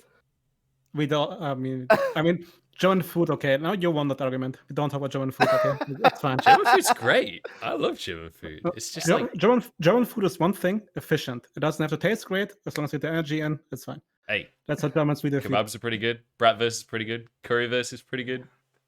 Maybe I've only been there on weekends. I don't know if you can tell by my diet there. Kebab is the one exception. Yeah, Donna. All right, so I want to ask you guys, what did you think about the food in China? Obviously, like, let's exclude quarantine food. I don't think that fits in the category. Because I feel like some people absolutely adore Chinese food. And obviously Chinese food versus what people in the West think Chinese food is a totally different thing. Like, did you guys love it? Did you guys hate it? Where do you sit on the scale here? So I like the hot pot because hot pot basically is Peter. Like hot pot is basically. No, I'm not saying anything. Oh, okay. Sorry. It's basically Korean barbecue, right? Just with a soup, basically. Yeah. So I like it a lot. Also the dumplings. I mean, it sounds very simple, right? Just there's a broth in the dumpling, but it just tastes so fucking good. To like, you take a nibble and you drink the soup out of it, and then the dumpling is so good. But besides that, I mean, I just stuck chicken most of the time, so can't really say much. Did you try? I tried like Shanghainese. Basically, it's a lot of seafood as well, right? So I opened myself up to more seafood, and I thought I don't like it, but I actually like the seafood there. Mm-hmm. And one time we went out with representatives of Red Bull, thanks to our sponsors, and we went out to eat. And there was like this traditional, Shanghainese cuisine basically, and lots of tofu, which I don't like really, but besides that, the seafood was great, the meat was good. There was this weird like these rice dishes, but not what was it? The sweet rice, like it's basically like sweets. It's just rice, but like very sweet. I know what you're talking about. With like milk. Was it in milk? Was it like was it in kind of coconut milk, or was it in like? We had like once in like a soup basically. Yeah. Okay. And sticky rice exactly. Sorry, like one guy in chat sticky rice, and then one time it was like inside of a vegetable or like a fruit or something. Yeah. Was the rice black in the second one? No, white, and the fruit was like red. Okay. Then I don't really know. But yeah, I like it. Yeah, so the thing Grabbz is talking about, the dumplings are like, they're called xiaolongbao. They are like the Shanghainese speciality. If you go to Shanghai, eat them. They are the best. Yeah. What it is they make like the broth, but it's solid. They solidify it, and then they make the dumpling around the broth, and then they steam it so that it melts inside the dumpling. And it melts inside your mouth, and it's the best. But Shanghai, like, can I just say one thing? Sorry. Yep. we have Wanda, right? And Wanda is like, oh, he one shots every food he gets. So I told him to get he's like, put the dumpling. It's like the dumpling is like this big, right? He just opens his mouth. And he's like, oh, big mistake. This is like really like It's like boiling soup inside Yes, his cheeks. Yeah. boiling soup. They're really horrible if they go cold though. But like if you Yeah. eat them when they're hot, they're really nice. Basically, the only thing in Shanghai that's bad is Western food. Like so for me, 10 out of 10 for everything in Shanghai. Even the like Shanghai versions of like Guangzhou food, Guangdong food, sorry, or the Shanghai versions of like Beijing food, because it's not the same. You eat like Beijing food in Beijing and Beijing food in Shanghai, like it's modified to local taste. But in Shanghai, you can get like almost the best food like anywhere you can imagine, unless you want like French food. You have to go to like the French concession. It's where like most of the foreigners live to get like proper like Greek food, proper like I'm not the person to judge on Mexican food, but you know, like Mexican food or Spanish food or like or this kind of thing. German food, actually, even German food in the French concession is not that good. British. Okay, I'm not even going to talk about British food, but like but the Asian food, like the Korean food you get in Korean food, Japanese food, like in Shanghai are insane. The final thing that because I mean, like I knew I was leaving Mad Lions, so the final dinner I took my players to, I wanted to take them to this all-you-can-eat teppanyaki place, which is famous in Shanghai, but we didn't. That one wasn't open, but I took them to a different teppanyaki place, and we just had Wagyu beef for like non-stop for 2 hours, and it was good, and it was not expensive compared to what you would pay in. It's insane in how cheap stuff is, Cheap even at an expensive place. And like we're talking like the best food you can possibly imagine for like less than 50 euros a person. And I'm not talking about just like a fancy restaurant, like the best you can get. And yeah, if you're ever in Shanghai, spend half of it eating, spend the other half playing League of Legends. Have you met Clement So- Chu? I have met Clement Chu. I feel like you guys are like probably best friends. Yeah. I feel We like have your a lot of opinions similar on interests. food in China are Yeah, exactly yeah. the same as Clement Chu's. So I made a list before I left. So like I had like a list of all these different places that I went to and wrote down the addresses for all of them for like different things. And I had to say like do you remember 1010 Joe that we went to for the Hunanstall lamb ribs? Oh, They so were good. That was Oh my God. unbelievable. So there's these massive ribs that come over to the table, but they're like sprinkled in like caramelized crispy onions and stuff like that, and it's all like just plastered all over. It was absolutely gorgeous. And then we had some unreal duck as well in this place called Miss Shoe.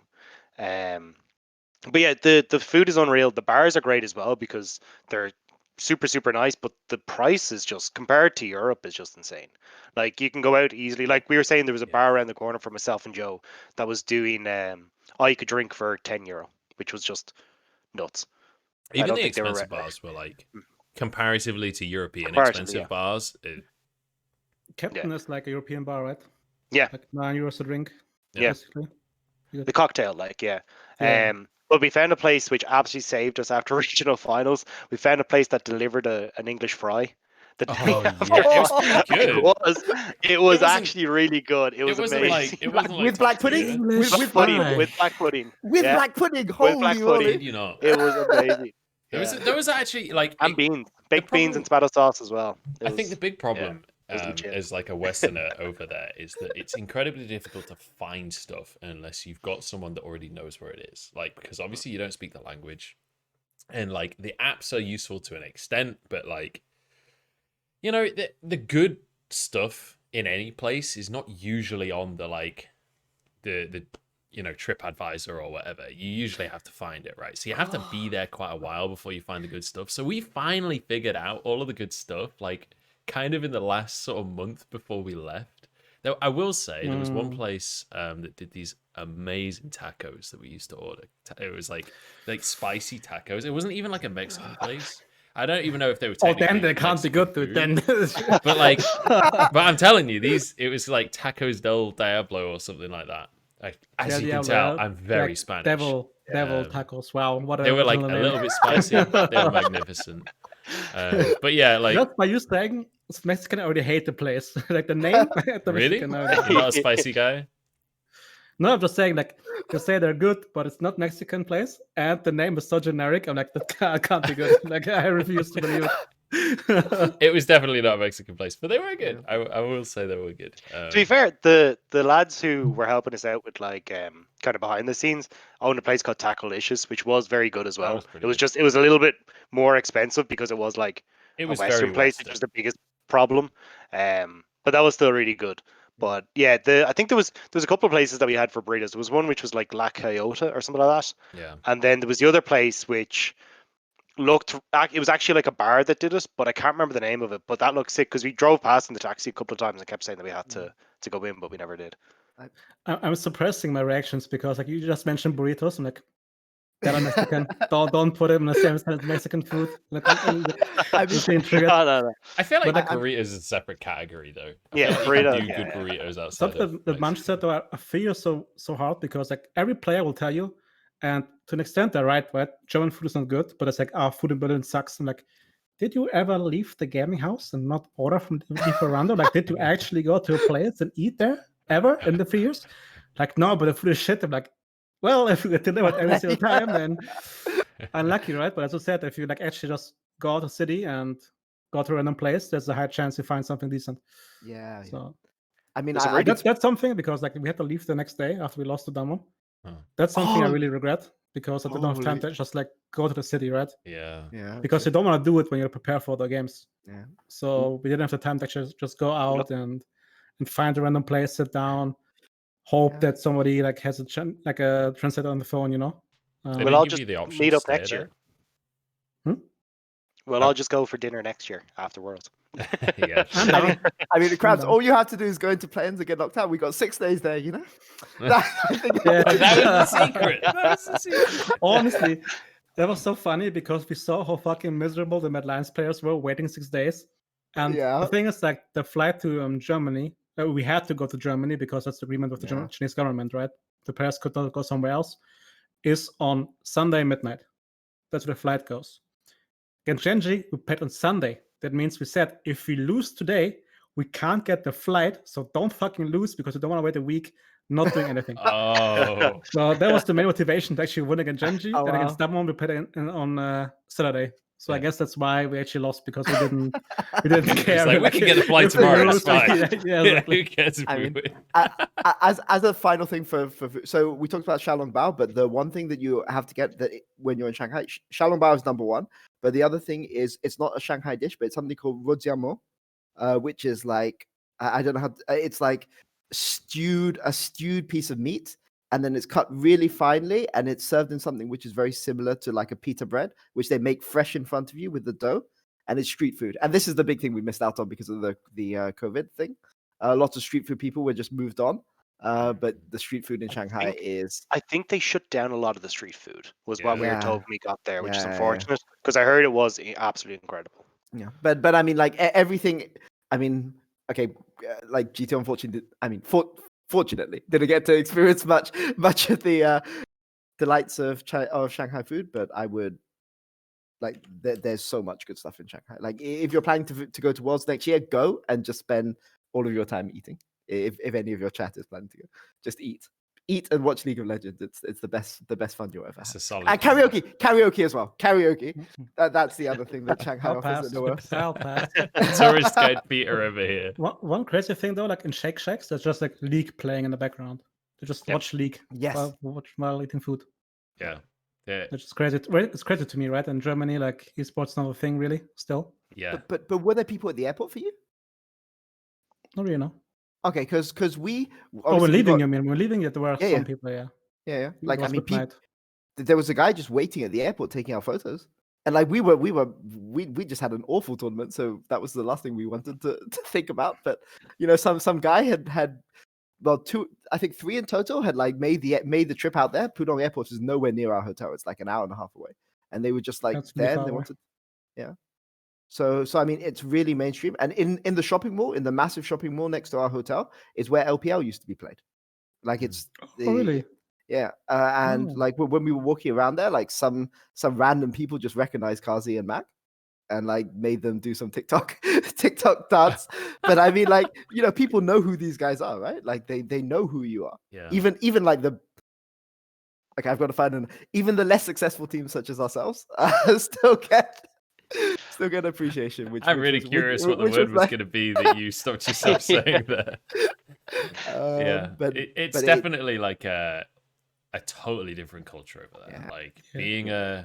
being a gamer is not as related to Fortnite over there as it is in the West. Sure, Which, but I mean, I think this is a European thing. Like when I was in Brazil, you would wait 2 hours for a plane, and like people would come, like not 100 people, but maybe 8 to 10 people would always come when we were in the airport and ask to take photos with the players on INTZ ah, without fail.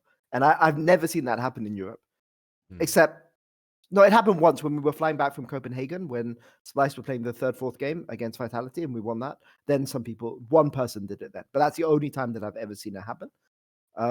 So yeah, it's.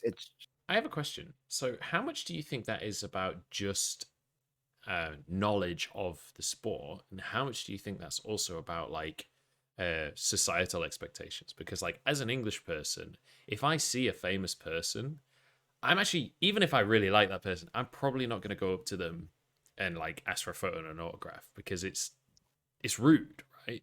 And like, especially in England, at least, I can't speak for all of Europe, but like, I feel uncomfortable making someone else feel uncomfortable, and if I think that that's a realistic situation, I'm not going to do it, right? And it's not worth getting that photograph for the amount of uncomfortability that will ensue, right? All How I'm much gonna do you say think is that's like a cultural difference as opposed to a knowledge difference? all I'm gonna say is that the concept of personal space does not exist in China. No, it That's doesn't. not a Yes, thing. No, it That's does not a not. thing. They don't care. So if they see you, they want a picture, they get a fucking picture. Yeah, They don't there's give a yeah, shit.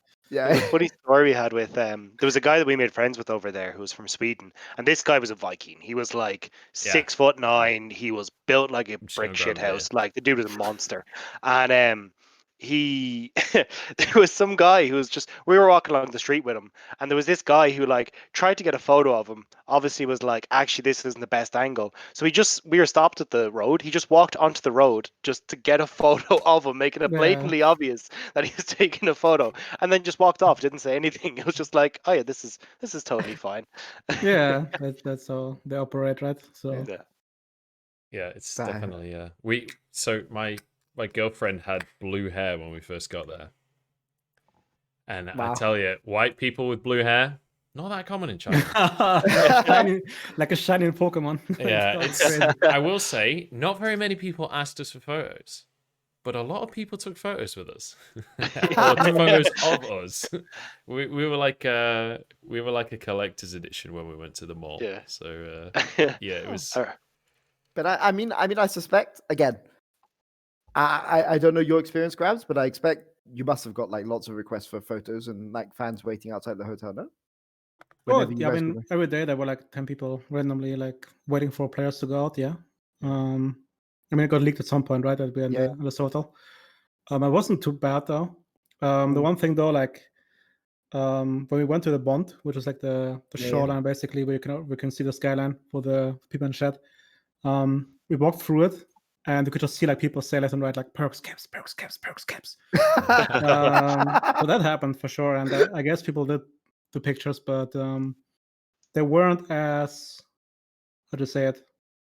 At first, gonna be worse. I think they're gonna be like more in your face, but maybe also because of COVID, they like were more respectful in that sense. Well, Because Caps told me the last time he was in Wuhan, I think, right?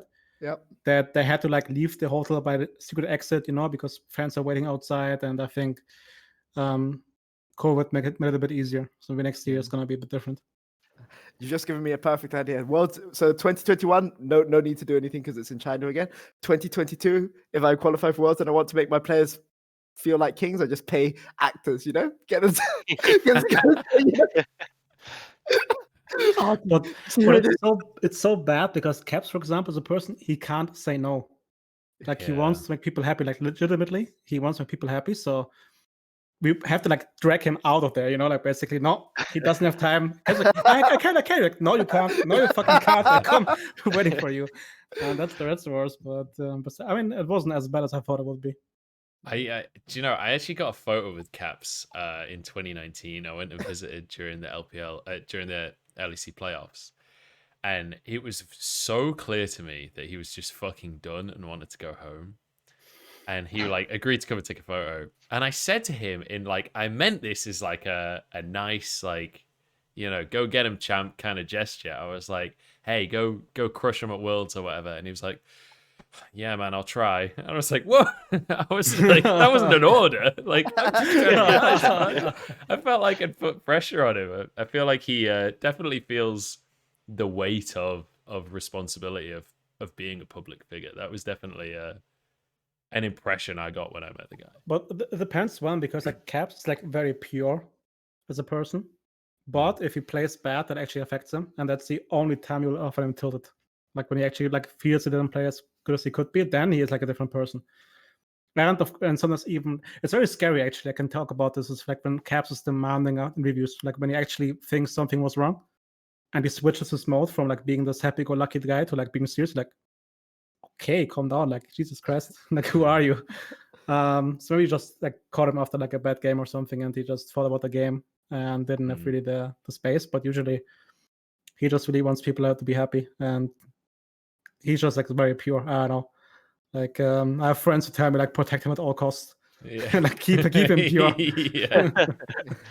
Oh god. Well, I think overall there's a couple of takeaways from the World Championship on in terms of like how people are looking at regions right now. And there was a bit of a conversation on Twitter of like who the strongest region is and whether or not DamWon winning means that LCK is now the strongest region. Sorry to like segue back into League of Legends. It's not, like, So I want to get your guys' read on it because obviously you guys are far more qualified to talk about this than pretty much anyone. Let me say one sentence and then I'll hand over to Caps, which is that you shouldn't judge. That's Grabbz, not Caps. Oh, sorry. Oh, Grabbz. It's finally beginning to have an effect on me.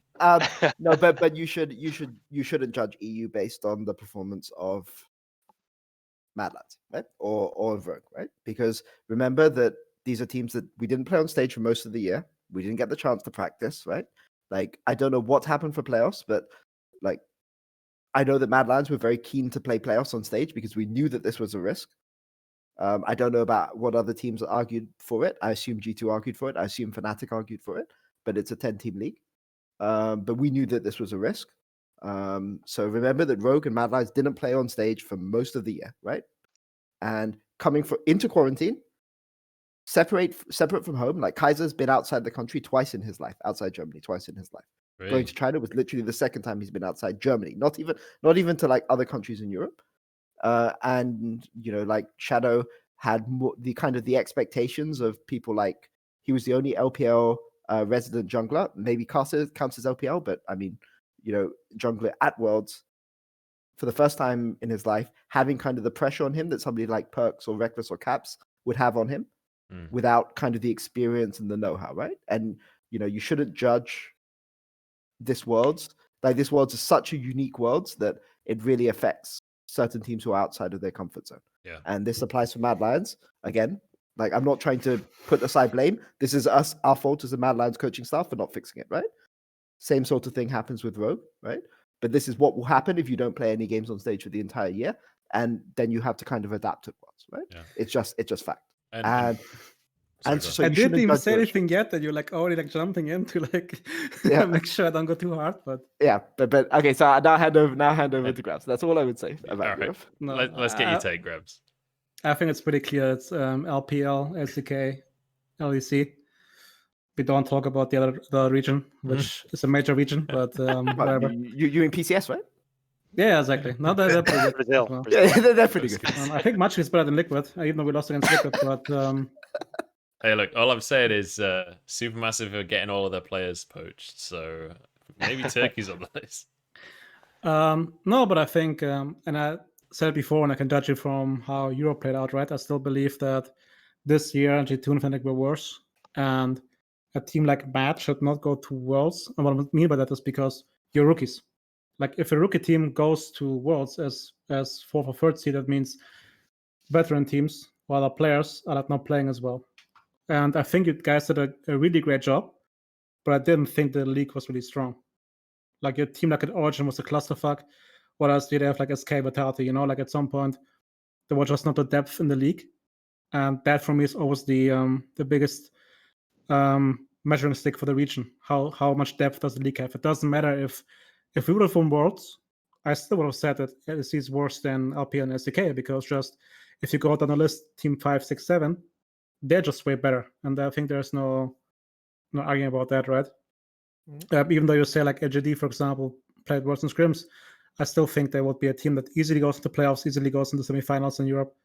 I got surprised by Rogue, I must say, though. I think Rogue performed in EU really well. I'm not sure what happened with Worlds. I mean, the same thing that Rogue, they did have a really, really tough group. They had JDG and DamWon in their group, right? So they lost against PG twice, right? They did lose to PSG, but and when we scrimmed PSG once, and we were really like surprised that this team could get out of play-ins. We're like, how bad was Spin Lions? We thought, like that's like how is it possible? Yeah. Like how did this team get out? But actually, we played them with their actual roster, not with Konua and who was the mid? Uniboy, exactly. So that might be a reason, feel like right? they got worse. They feel got like worse, the yeah. weird Of super course team they that got Riot made somehow was better than the original roster. And it was a super team, no, in the region basically. Yeah. They didn't play. But anyways, I just believe that. I mean, LPL is very clear to me. I think every like Suning, JG, and top are better than DRX and Genji. So we have DamWon, sure, but then the top 3 of LPL are better. So I think LPL, then CK in the width and in the depth of the region. And then ADC, I don't think it's as bad as before. I think we should be really happy having 2 teams who can, on a constant basis, compete with them. Which, I mean, as much as I'm also disappointed about losing, like reading, what a disappointment G2 lost in semifinals. I'm like, if you go back 3 years, that would be like the biggest achievement, And now we're like, they didn't go finals, they didn't win Worlds. Fucking shitters, like disband the team, blow it up, fire everyone. Yeah, exactly. But I mean, the last time Worlds was in China, this was the case, right? Like it was no EU team made the last 4, right? And now we're saying, what a disappointment, how dare they lose to that one? Exactly. So I don't think the gap is that big. I think like and I even said like in the beginning of the year that I think Mad Lions and Rogue are going to be good.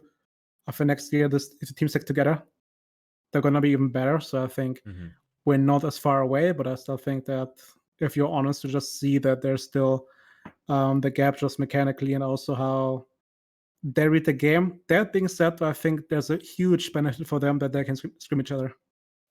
Like technically, they have a pool of 20 teams or even more to scrim from, who play on the highest league. They are, yeah. So, and if go on. Sorry. No, it's basically, for example, one thing that you can't underestimate is, let's say, the jungle style, right? The farming jungle style. It's not like it's evident in the beginning that this is the style to go. Unless you go on Twitter and you have 5 predictions. If one goes right, you say you're the best in the world. But every team is a different read. But if you play different reads, at some point, the entire region will go to the best available strategy, right? But in Europe, we're very, how's it in English? Homogeneous. Yeah, exactly. So, sorry. That basically means because we were so good last year, everybody tried to be us in a way. So there was no internal growth in the region. There was no, even though in the past, like I criticized Vitality, but for example, they flipped every early game and they forced you to play early game correctly. And that was lacking this year. There was like this meme about Origin, big late game, whatever, right? But they were not a late game team. So if you miss that, you very clearly agree early to one style, you play that style and you hope it's the best. Whereas in Korea and China, you have like, if they scrim each other, you have 5, 6 styles clashing every single week. And then after 5 weeks, there are 3 styles left, 1 style left, and then everybody knows what's the best. So I think that's a really, really huge advantage that I'm not sure how to bridge that gap. I think like maybe if we talk again in 5 years, then the regional leagues are so good that the styles that they play might influence our LEC players, right? But until then, it will just basically be a top-down system, which then hopefully goes into MSI Worlds and then sees our style is good. And if not, this is what happened this year, that every European team had to fight really, really hard to learn how to play the game again. Like every single team had to change and had to adapt because it was very evident that how we played the game was wrong. So, two things. First off, I'm going to mark that in my calendar. In 5 years' time, we'll come back and we'll have this conversation again. We'll have Bevvies with the men at that point. The second question I have, because this is going to be like from a... So obviously I've been following League of Legends for like 9 years at this point. I've been a fan of the EU LCS since like season 2. So I want to ask you guys, how much do you think the meta in the East is actually just them being better at understanding the game, and how much is just the better teams are playing this style, therefore this is the style to play? Because this isn't the first year where I've heard Western teams say, hey, we had to adapt to the meta, we had to learn how to play the meta at this tournament going into the World Championship. That's a conversation that's been had in previous World Championships. How much do you think, like, obviously I think that this year specifically there was a very dramatic meta shift, but like how much do you think that is every year those guys just figure it out better, and how much do you think it is every year those teams are better at a base level when you first arrive, and therefore that becomes the meta? All I'm gonna say is that there's a team that has Rookie and the Shy as solo laners, and they weren't close to getting to Worlds. Yep. That says a lot about the regional strength, right? Yeah. Because if you go to Europe and you just have those two and you fill them with EL players, you easily got to finals, I think. Maybe like Fnatic and Jet were better, but you're better than Rogue and Mad by default. I will say, the Shy was not that good. Yeah, Towards the end of this year. We talked about He was a little. Okay, he was the I imposter. say, Let's just say it like that. I am traumatized by 2018, right? So maybe that question I have it in my head. Okay, they have Rookie by default. He nearly did. He nearly did. Yeah. So on the one hand, I sympathize with G2 a bit, because like if you have Caps as your mid laner, you know what really matters is who are the 5th and the 6th best mid laners in the region, right? It doesn't matter who the 2nd best mid laner in the region is, because you can't scrim them 4 days a week, right? You have to have good practice like constantly, and this is what the top Chinese teams will always have. Like even the top Chinese teams don't even scrim like the bottom 7 teams in the league, right? They just don't scrim them. And because they have the choice, right? If they want, they can scrim the Korean teams. If the Korean teams are all garbage, they can scrim the Vietnamese teams. If they want, they can scrim the PCS teams. They don't scrim the Vietnamese and they've PCS got the LDL teams as well. Yeah, but I'm saying if LCK suddenly collapsed overnight, they could scrim all of those teams, right? There's always a choice. There's always another option, right? You never have to be satisfied with who you're scrimming. Okay, number one thing. On the other hand, I don't sympathize with G2 because, frankly, like the fact that G2 keep doing well means that like all these Chinese and Korean teams start watching LEC and start learning all of our lessons. Like before, when there was the lane swap meta, do you remember back in the lane swap meta when Europe understood how to play lane swaps? Nobody paid attention to Europe because nobody thought Europe was any good. Nobody thought that it was worth watching, right? No, and then you have all of these like G2 and like Fnatic and, you know, fills in with Splice and fills in with like Vitality and Misfits and all of these. And they go to Worlds and, you know, maybe in the past you could catch them by surprise, but you can never catch them by surprise anymore. Like people just watch the European League now. And it's hard for us to hide our winning strategies. That's all I would say. I don't think it's doomed. I think that ERLs are getting stronger. Although maybe not this year, but the year after will be stronger. And the system that Europe has is an efficient way of gaining the most out of the talent you have and giving experience to the right people. Because I mean, LDL isn't the best solution. It's just that there's so much talent that it's hard to make a wrong choice. And hopefully NA will shift their priorities for how they want to do it. But at least in Europe, we do have an ERL system, which means that people are tested and people are willing to give people a shot. That's maybe NA gets a coach who helps them do that, but of course I don't know about that, right? But yeah, I don't know. I don't know where they're going to be able to find a coach like that. Fingers crossed it will. Fingers crossed it will happen for them in the future. But yeah, maybe one day. maybe one day, Grabbz. But what I will say is that Europe has progressed a lot, and sometimes when you're looking back at the Worlds like this, where you have one team go out in the play-ins, one team go out in groups, bottom of their group, one team makes semifinals, and one team makes quarterfinals, it's hard to appreciate how far Europe's closed the gap. Like there's no longer a joke about the gap is closing, right? the gap has closed. It's obvious that the gap is closed. I feel like And you that don't- joke has been transitioned to E versus NA now. Yeah. But I mean, you don't even like. Let's just ignore G2, right? Like just ignore G2. But like, talk about Fnatic, right? You look at Fnatic playing in their group. I mean, I think they should have won their group if they didn't throw that game against Genji, right? Like it's not just one team, right? It's not just G2 and Fnatic. Like, I'm sure that Rogue and Mad Lions and whatever. I've heard some rumors of all kinds of rosters in Europe, switches going into next year. Like, it's not just going to be two teams in the future. And I mean, do you think that the strength in LCK is that deep, perhaps, from what you've seen? I just think that LCK 2-6 is equally strong. That's fair. That's fair. So the drop was not that big. So 6th place LCK would be like what? Probably can contest 4th, 3rd in Europe. Yeah, I think that's fair. So that's why. I think 2-6 is fair. I think 7-10 is rough. Although we have some mixed level. In Europe. That's Exactly. not I that won't say far more than apart. Yeah. I mean, like even Origin, like Origin in Europe were 10th place this year, and they're not that bad. I mean, like Origin were the best scrims you could get entire year. yeah, Was that's at least. fair. Yeah. Honestly, also to be said, like whenever we scrimmed Mad or Fnatic, it was just a ego battle and shit show. Yes, and it was holy moly. it was so useless. Man. Oh my god. How do you mean? The mad G2 scrims were the absolute worst. Like you learn Yeah, it just absolutely nothing. they see nameplates so they're like, I'm gonna Yep. solo kill you no matter the Gotta price. fight the And goal. I have to fight you level 1 to 18 Yep. every single game. It was like everyone's counting the kills and like notching it on the butt of their gun kind of thing. Like, But the problem Yeah. is that if your mid laner is ahead and you're in bot lane and you're like even and you just have to wait and like the game is over, like you're not going to, because it's not acceptable that your mid laner is ahead or your AD carry is ahead. You just have to fight them to the death. Yeah. Because if the other guy is further ahead than you, like you're bringing a shame personal onto your insult. family. Yeah, Exactly. It's the most disgrace. Oh man. Well.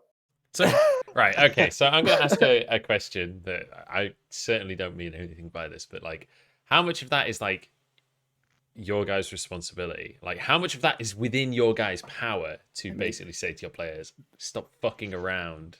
There's a limit to what you can do, right? Because if you have, so people will never understand the trash talk that happens between Mad Lions and G2 players before, because you never get to see the pre-game lobby. But That's so they fun. I want to. It's I so want to. fun. The pre-game. DM me is it some with this- screenshots. Is it like this with when you guys play Rogue or Fnatic on stage? It's I- always the same, yeah. It's And always Chinese the same, teams as okay. well. And Chinese teams, if we play them as Okay. well. Okay, Really fun. because they really like. So our guys only trash talk you. Like we don't trash talk other teams. Oh, okay.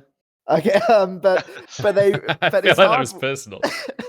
when you scrim a team that isn't G2, and then you're going to play against G2, and you're going to have that ego battle the next day. It's like really hard if you like get 2 days of practice by saying behave in these practice, scrim hard, like do the things you need to do so you can learn something this week, and then you can like go and troll against G2 and whatever. It doesn't matter, right? Like I mean, don't fight a battle you can't win. Right? That's what I would say. Pick your battles, yeah. Yeah, pick your battles. For me, it's really hard, and I have to be really measured on how I answer the question, is because, I mean, also about my like how people view me, right, as the coach of the best team in Europe, where I don't have to do much. The thing is that I don't actually have power because there's no player I can replace them with. They all know that as well. So if they would tell me fuck off, there's nothing I can do, right? I can tell them respect me or like what are you doing, but they say, well, you're gonna do bench me and get like an REL player. There's no player close to the players I have, right? So basically, it is about building an atmosphere of respect and understanding, and making sure that we all on the same page and we actually understand that all of us want to win, and that's the angle of the approach, and that's something that I think, for example, is missing in the West compared to Korea or China, because you can easily say there, if you don't do what I say, I get your sub in. And the sub suddenly is not going from perks level to EL player, but an actual really good player. As you saw with SKT, for example, right? They had no issues swapping out 2 players in the most important series of the year.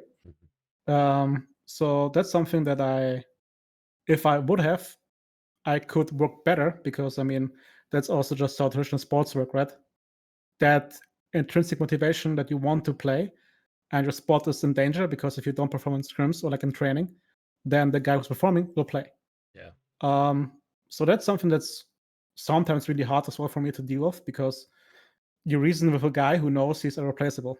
Like at some point, if he really doesn't want to change, he doesn't change, and Yeah. there's not much you can do about it. This, Sorry. sorry. So go it's on. more about being a psychologist sometimes, and be like, try to basically the angle approach is try to get them to the goal with them thinking that they got that themselves. Yeah. Inception. Yeah, You've basically, got to and help that's them find the goal without being the person that made them find the goal. And then I'm So- like, oh yeah, that makes sense, man. Yeah, you're right. I'm sorry for like asking a stupid question, man. Congratulations. It's Wait, really, they say you're interesting that you right? say that. You mean they say to their teammates that they're right? Good job, other No, teammates. I actually get points when they say like, no, Grabbz, you're right. And that's Oh, wow. honestly like I can go through That's the dream. when they say like, yeah, you're right. You're like, oh my god, okay. Oh my I did it. Bro. I did. You got like you get a trophy. You know what? More Take the often than EV off. not, Yeah. more often than like, shut the fuck up, Grabbz, and that's okay. It's fine. No, whatever. So really interestingly, actually, the way that you've described that is actually incredibly similar to the way that I've heard a lot of Chinese top teams described. In the talent in these top teams, like I mean, I think it goes without saying, like Uzi, for example, is known for being kind of like the guy, right? Check you off now. In what universe is RNG going to replace Uzi, right? Which is kind of an ironic thing to say now, but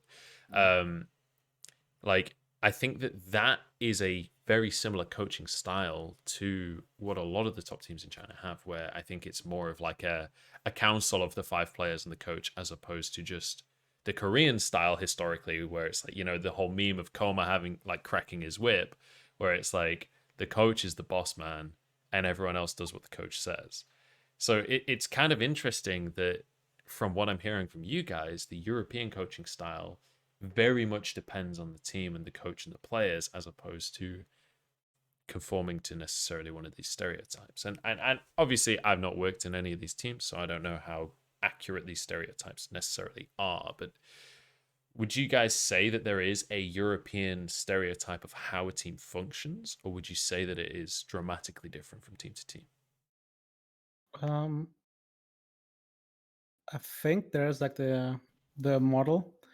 And also want to say, like, I don't think it's bad to have a player-driven team. And I'm not sure where it comes from, but even in like you as a European, right, you all know it is soccer, or like football, sorry, like actual football. Even there, it's not like the coach dictates everything. Yeah. I think there's this famous quote of Bielsa, a coach which I respect a lot, who says, I tell them how to play the first 60% of the game, and then the final third, they can do whatever the fuck they want, because I am not good enough to let them know, to tell them what to do. That's respecting the skill of the player. Mm-hmm. So, for example, every single time I hear about, and that's in Korea as well, where like a single coach dictates what 5 players in their role should do, I get kind of confused, because I think in league, especially with the patch cycles, it's impossible to reach that level of knowledge. And if you think you have it, you're lying. You can be very competent, you can be really good at understanding the game, and you can be good at like getting it out of the conversations and making sure you understand it, right? But having the ego of saying I know it better than them at all points of time is really insane to me. So I don't even think it's a bad thing. I just think that's how coaching works, because coaching ultimately should just be creating an environment where your players, doesn't matter if it's 5 or 11 in football, can just manifest a skill and be open to like play the way they want to play, and I think it's good. And then you create processes where they can check their biases and see if it's actually true or not. And then the end product hopefully is them just playing in a very, very open style. For example, guys in football like Klopp and Mourinho do the same thing. It's not like Mourinho tells them you have to play this exact way. It's just like he sees what they can do. He talks to the players, and then he tries to fit a style where every player that he has can manifest a skill. And so I don't think it's bad that we have in Europe this open system, in China as well. Peter. Yeah, no, I completely agree with you. But it's also worth saying that what that system is different for different teams, right? Like there's some teams which will like a really, really open system. There's some teams which will like that more structured system. And you see this in football too. Like Guardiola is a coach that's famous for he has a system that you have to play. And he recruits players that fit into that system. And that's how his teams function, right? But even he gave freedom to like Messi and Iniesta, right? Of course. Like he still understood that these players have more view than he has. But there's 7 people who are providing the structure and 4 people who have the freedom. Not everybody has the freedom within a team. No, true. And I think that this is something we're still working out as a team. And the structure that works for one team isn't the structure that's going to work for another team. And I think that a combination of the two is the best. But I think any coach that comes into a job saying, you know, I know everything. Mm-hmm. I mean, even if you're right, even if you do know everything when you join, you won't know everything in 3 patches. Yeah. And you if all you're doing is teaching your players, spoon feeding your players the right answer all the time, eventually you're going to reach a point where you're wrong. You're spoon feeding the wrong answers. Yeah. Yeah, no, I mean, like sometimes if all you do in your team is you create a culture where the coaching staff are going to spoon feed the players, then what happens when you're wrong? And I mean, to be clear, I've been wrong before, right? Like there was the meta in 2018 where you guys were playing funnel, right? And like we were just wrong. Like people were playing mages in bot lane, and I was like, this is shit. Like I want, you know, because I was in China back when people were trying to play mages, and it was just never right to play mages. And we spent 6 weeks of the season telling everyone that they were wrong, and then obviously we just lost all the mages and we nearly missed playoffs that year, right? But like like sometimes you will be wrong, and if all you've done is you created a culture where your players are waiting to be spoon fed the answer, then you can't win, right? Like, and you will be wrong, right? And the coaches, like if you are a coach that believes all you will be for your entire career is right, you won't find long-term success.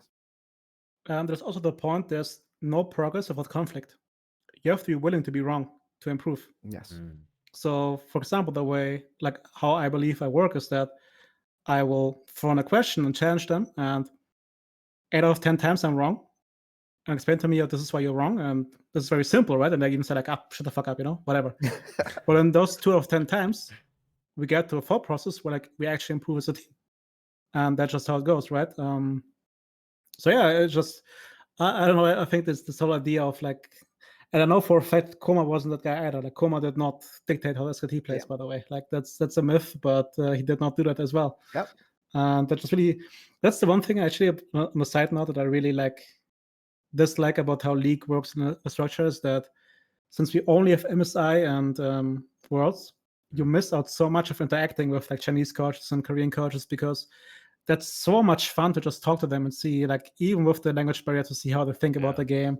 We agree, we don't agree. Like, that's just the best part of being a coach. But you know, you bring up a really interesting topic there, and I'm curious what your guys' opinions are, because this used to be a really common topic in League of Legends a long time ago, and it's kind of a long forgotten memory of, you know, dream hacks and IEMs and specific WCG. international tournaments happening. Yeah, WCG. Like, how, like, do you guys like the current league system? Would you guys prefer to have like a CSGO style system where it's like lots of different tournaments? Would you prefer like some kind of middle ground where maybe half the year is a league, half the year is different tournaments run by different people? Obviously with COVID, you can't really run that kind of system, but like assuming a perfect world where we can travel again and whatever, like, would you guys prefer more freedom to play international tournaments, etc., or do you like having a league system where you can build up over time? Peter, go first. You first go. I mean, so honestly, I like the system more, and the reason I like the system more is because I'm not competing against any of the Chinese or the Korean coaches. So if I want to speak, like, I'm not saying I can speak to any Chinese or Korean coach, but if there's like a coach that I need to speak to, like, there's a lot more chance that I can speak to them if I'm not going fair. You have the contacts already. That's unfair because you're the only coach in Europe who actually has the contacts. But you're the G2 head coach. I don't believe. I mean, besides being Youngbuck, right? But I'm just saying, like a guy like Freddy, for example, would have had no chance to talk to them. That's fair. So, but in my defense, that was the question. So the question is, do I want it? Yeah, that was the question. I mean, he's not wrong. I mean, I like the system because there are the opportunities, right? Like if you need to speak to a player or to a coach in another region, you can, right? Like I'm not like, don't get me wrong. I can't go and speak to Naguri tomorrow if I want to go and ask about top lane matchup, right? But if there's like there are people that you can speak to in other regions who will share the information because you're not competing with them. And to me, this is a benefit. There's a cost, right? The cost is that you go to an international competition and you get stopped by the Asian teams in scrims at the start because they have so much more cross-pollination of ideas, right? I mean, the perfect world for me is if as a coach for your own personal development, you're coaching in China or Korea or something like this. Maybe not in China, maybe you're coaching in Korea or PCS or Vietnam, and you can just learn. You have the contacts in China where you can learn from those guys, right? Because you're not competing against them. So to me, that's the real benefit of the system as a coach. For a team, there needs to be a longer lead up into an international tournament. This year we had COVID, so we had quarantine, and it's pretty good, right? But if you don't have that lead up, it can be really hard to adapt. And it's easier if that's one of the disadvantages of going into play-ins in another region, because you don't have as much time to adapt as the other teams do. And there's a cost associated with it, right? So I don't mind the system we have. I think it makes the international tournaments more important. I think that if you're talking about the history of league, I think I like having the 2-season system that we have, because it's the same in football, for instance, right? Every 2 cycles of tournaments, you have an international tournament. You have the European Championships or you have the World Cup, right? And I think that the system we have, I actually like a lot. I wish we could play more off-season tournaments. I wish we could play best of 3s, but I know best of 3s is not an option, because if you want to test somebody from your academy, you can test them in a best of 3. You can't test them in a best of 1. But I like this system. Okay, but that's my advice for you. I hand it over to Grabbz. So I'm in the camp of just fucking abolish spring split. It doesn't matter. Like, we can still make sure that Worlds is the most important tournament. With 1 month later, and that would mean you have room for 2 additional tournaments if you want to. You can make a split where you have from January to like mid-March, get a tournament in. And I mean, in the future, of course, you could also see it that way, that because of playoffs, right? Have it in mind, like in football, we have Champions League and EuroLeague, right? Let's just say that we have a tournament that starts, let's say, how this went. Let's say the season goes to end of February. Then you have playoff teams, right? The first 6. Then the first 3 drop out.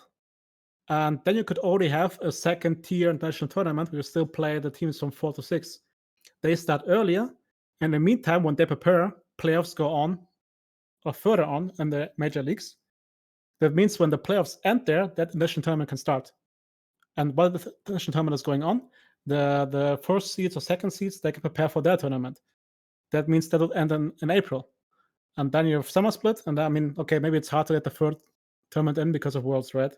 That I don't see, but I still think that, like, sure, MSI is great, but just having the first seeds loses so much of fan base just because, sure, you care about the region, but I don't care. Like, for example, and that's the thing I really hate about the whole narratives, is that I would feel worse if Fnatic goes farther than we do.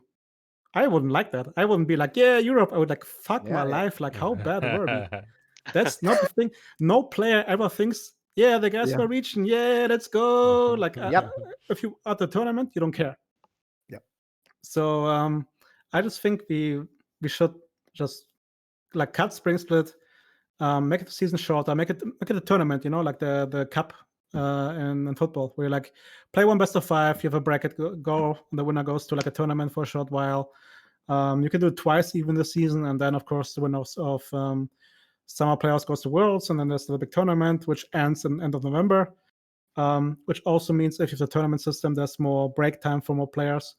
You could even say that you can have smaller tournaments where top teams can opt out of if they say it's too much. Invitationals. Yeah, because frankly, and I think Peter knows from himself, if players go to Worlds, they don't care about spring best of 1s.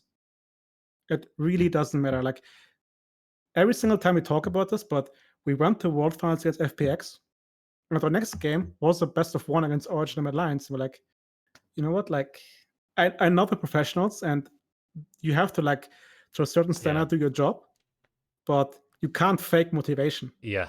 It's impossible. Like, it really doesn't work. If you go to like the Premier League, Liverpool players will not play as good if they play against Burnley compared to like Atletico Madrid or Real Madrid. Yeah, That's just how it is, right? The Doncaster Rovers. Yeah, you could tell, like in the FA Cup, like third round against fucking I don't know, Northshire or something. Yeah, you're right. Yeah. There's like there's a conversation to be had about professionalism, but they're still human, right? Like, but there's a level of importance to every game, right? Exactly. But then the players aren't even hiding it, right? And as a coach, what do you do? Your like star player goes and tells you they don't care about this. They just don't care. I mean, Please do, please. Maybe. but I mean, I give you I'll buy you McDonald's if you care. Yeah. I mean, actually, I've got a question for you, Grabbz. Would you mind? So I know that you've been outspoken against Rift Rivals in the past, but would you hate Rift Rivals as much if it was EU versus LPR? Oh no, I would love it. I would fucking love it. It actually matters. Like honestly. Pete is doing my job for me here. He's I mean, just like, yeah. hey, Grabbz, Oh, play like- NA. I mean, you just want to play the Chinese teams, right? The Chinese and the Korean teams. The good teams, yeah. And I mean, Yeah, I mean, no, you okay. said that. Okay, I'll Yeah, be sure. serious for 1 second, Sure. right? I thought Cloud9 was actually good this year. Yeah, I so did actually I. thought they played really well. I actually Yeah. would have been hyped to play against them. And I'm really sad about them collapsing. So it's not about an A, it's evident that how they play the game, like, it's not ideal and they are worse. And I can talk about, like, I don't know, I can like try to butt up to them as much as I want, but they're just worse. That's how it is. You want to play against the best teams you can play. Yeah. Yep. Like, especially if you go to Rift Rivals, you play against Team Liquid TSM and you see that DamWon plays against Top and JDG. Like, what are we doing here? Like, what's the fucking point? You know, I want to play against them. Yeah. So either make an actual tournament again where the good teams play each other, and then we can see if Cloud9 wins against us or against JDG or against Top, then go ahead. Next time you play against them, I don't mind. But don't make it this arbitrary EU and A Reddit love thingy. I don't know. Like, the players don't care about it. They really don't. Yeah. Yep. Yeah. I'm really sad. I'm really sad Cloud9 didn't go to Worlds, actually. I am really, too. really. I'm curious, like, what your guys' take on that is. Like, I don't know if you know anything. I don't know if this is just a bad question, honestly, but like, have you seen this kind of thing before? Do you think that is Mad there Lions? Mad Lions? As in I'm at joking. Worlds? I'm joking. Okay. Peter, go ahead. I will talk about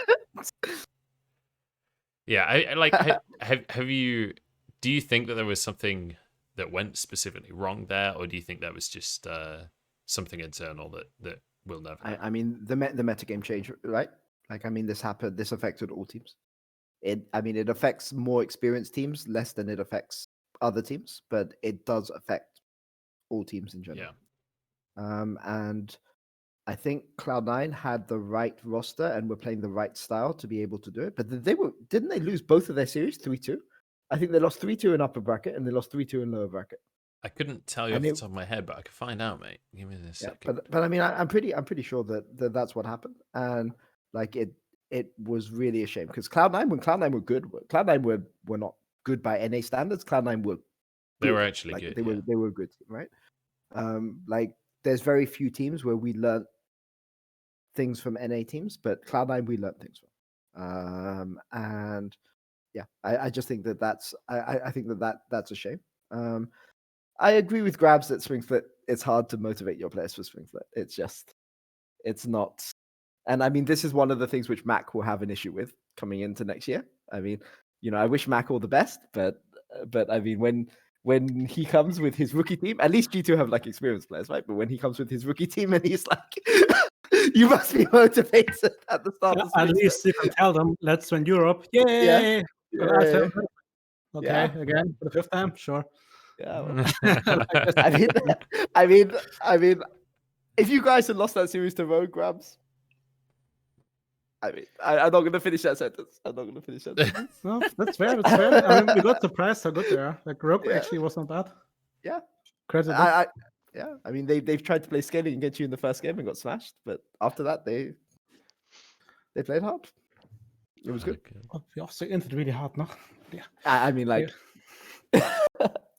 I don't know. I mean, that's the benefit of being in G2. I can always say, we just entered. Like every single time. I'm just entering. It's fine. It's like when they play bad there. It's like, it was just a draft. It was just a draft. No, but there's a serious point to this, right? Which is that I think you gave an interview where you said that, we can't play in Italy because like our solo laners don't play the game in the right way to play in Italy, and all the G2 fan base is like, G2 is so flexible, they can adjust their game style and things like this, you know? They can't play in Italy, but they're finding a solution. And then Yeah. Selfmade gives it. So I know you can't say too much about this, but Selfmade gives an interview. He's like, we can't play Nidalee because our solo laners can't play the start. It's like kick the whole team, replace everybody. Pretty much, yeah. So Yeah, I but think you know, I think it's the G2. It's the G2. that was the worst, and I really hated that the broadcaster the same thing. Is the it wasn't a hate train, but just the criticism of Jankos, yeah, especially in the beginning, where I felt that they took the easy way out of just seeing, oh, CSD at 10, Jankos is behind, therefore he's worse than SOFM. Yeah. Whereas Jungle really was a team game. Mm-hmm. And the way Asian teams played Jungle was amazing, and it took us a long time to adapt to that. And as much as I would love to flame Jankos, right? But he was a fucking soldier at this tournament to like go through this, That because must have he been was the one. hard. Yeah, he was the one suffering the most at all points of time, right? There's one thing losing the lane, but there's one thing having enemy jungler being in your face with the support and mid lane, and you can't do anything about it for 6 games in a row, 7 times in a week, Yeah. right? At least when And you he's lose the lane, still- you got minions coming under your tower. Yeah. Like, you don't Yeah, get exactly, that in the and- jungle. And he was still positive. He still tried really hard. He still put in the effort, you know. Yeah. So, and then hearing on broadcast, oh yeah, Jankos just can't play carry junglers. I got so mad, and I wrote some of the broadcasts as well. I'm like, you're talking bullshit. Stop it, you know. Like, what is this narrative? Yeah. I but think yeah, I mean- it's an interesting topic, actually, specifically with Jankos and his champion pool, because he's been playing long enough that he's played everything, right? It's like there's the meme of Jankos Lee Sin, but he played in a meta where Lee Sin was like the pick, Sure. and he was good at it, right? I don't think that Yeah. it's a mechanical issue with Jankos and his ability to play the game. Sure. I think But I mean, like, so I'm just going to put the Mad Lions perspective here, which is that sure, Jankos got flamed here, unjustifiably, to be fair, but he's a veteran who's been to the World Semifinals how many times now? He's been like 4. I think. yeah, I mean, like he has literally nothing to prove, and if like people are flaming him for his game knowledge, they're like they're just wrong, right? Like I mean, like Who cares? they're just wrong, right? But you look at somebody like Shadow who comes to this World Championships, he's under huge amount of pressure. He gets every single time people say, "Oh, this guy can only play 2 champions," when he can literally play more than 2 champions. It's been shown, and like it's just. It bothers me when I see people like Freak, for instance, posting these memes about, you know, how bad he is and that kind of thing when he's a rookie at his first World Championship. Wasn't it Aroma as well? Yeah, okay, Aroma, no? Aroma as well. But Aroma has spent the entire year getting criticism, right? I think Aroma has been criticized unfairly. I mean, I think he had a good season for a rookie, but it's the reality of the situation, right? If you play weak side, you are going to get criticized. I mean, it's just how things work. How do you guys like approach that within the team then? Like, how do you guys go, hey, look, you know, we're going to try out, say it's Jankos. Hey, look, we want to play these carry styles. You can see that Jankos is getting frustrated because the team isn't able to play around him, or Arome is getting this flack that it isn't justly deserved. Like, how do you guys try and manage that expectation and then not have it bleed over into the actual practice and stuff like that? So for me, I can't take credit because it's like a product of the environment we have. So we are very easygoing and like very open, right? Yeah. So we meme a lot, we joke a lot. So if a player suddenly becomes like not emotional, but like says, "Guys, I can't play like this anymore. This is wrong," then automatically everybody feels a change in the atmosphere and they will work towards changing it again, right? So it's not like me, it's not me actively doing something, but more about keeping the atmosphere just like in a way that this will be the result of it. But yeah, there are moments like Jankos, especially, right? Jankos is this happy-go-lucky guy who like makes jokes and is really annoying, like almost every single day. But then if he says, "Guys, this is bullshit, like please help me out here," that makes the impact so much more evident, right? Yeah. So I think that's just the result of the culture in G2, and I can't take any like direct credit for it. So like I like sit down and say, "Guys, listen to me, like this is how we should play." No, it's like evident in the gameplay, and every player in my team at least, which is I'm very aware of the privilege I have, right, of these 5 players. They can say when something feels off, and which is something out of their control, because there's a difference between saying I entered here or I legit don't know what I should have done here. And if they say that, then everybody listens up and say, "Okay, how do I fix that?" But that's Um, really sorry. No, go ahead. But that's on really that. hard. That's really hard for like a player to do, right? It's super, super, super hard. Like, especially if you're in a team surrounded by, I mean, and you say this has nothing to do with you, Grabbz, but like in a team where everyone is like one of the star players in their position, for people to be comfortable to go and say, look, guys, I don't know what I'm supposed to do, and know that this won't result in them being replaced in a few months, is a big deal, right? I mean, I mean, you're being very modest here, but I mean, I think that's something that you guys have to take a lot of credit for. I mean, and look, once the trust, like it's all about trust between teammates, right? You have to trust that your team is looking out for each other and they're trying their best to win, even if they can't work it out, right? And sometimes just asking for help can add more trust to your teammates. But once the trust goes, then it's gone, right? Like it's almost impossible to bring back. And to be clear, like I don't understand anything that Mad Lions are doing in this offseason. I don't know, right? Like I don't know the rumors. I've deliberately stayed out of it.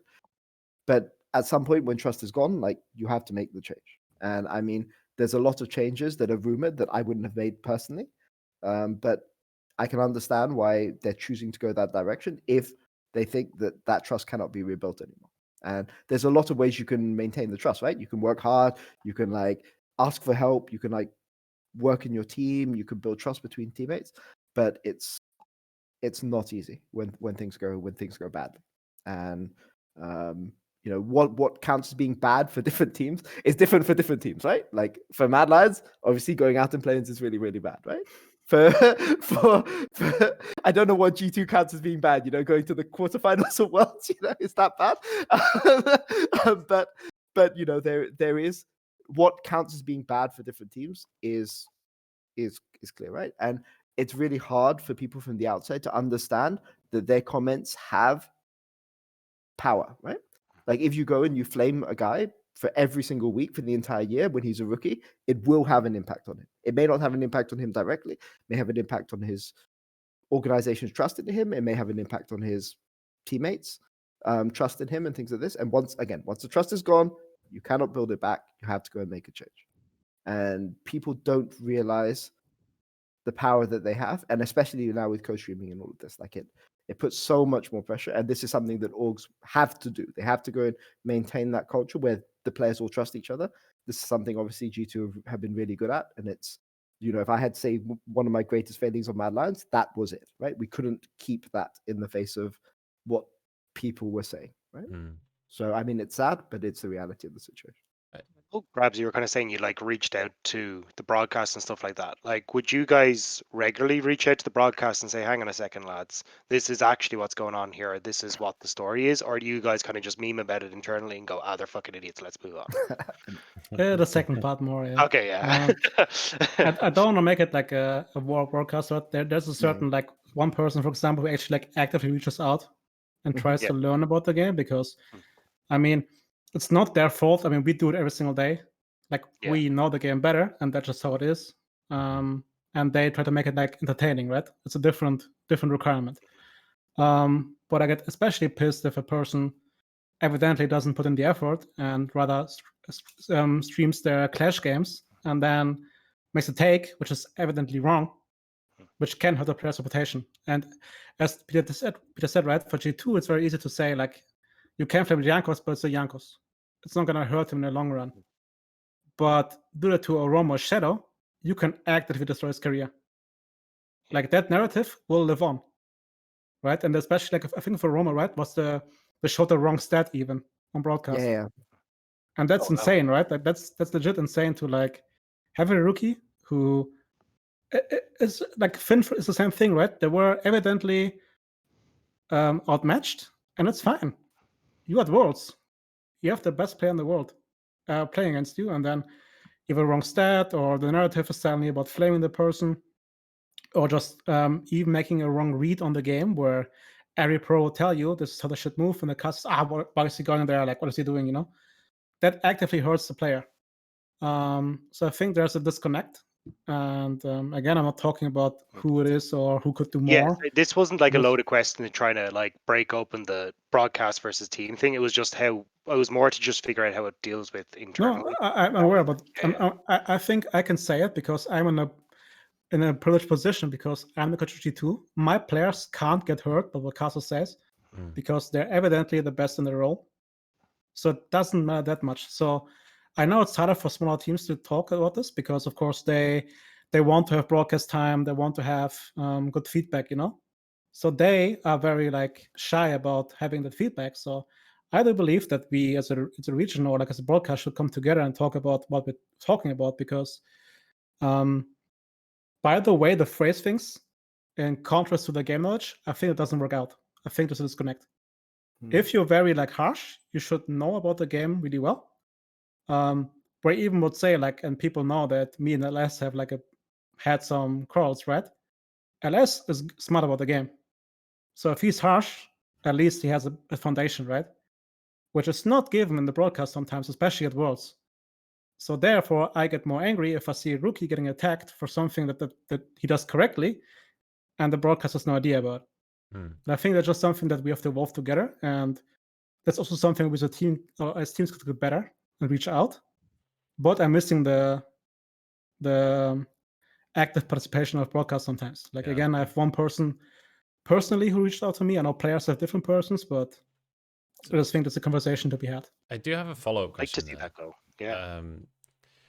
So in that context, you mentioned something about, you mentioned about obviously casters and the storylines that are driven on broadcast have the impact and have the power to affect a player's career.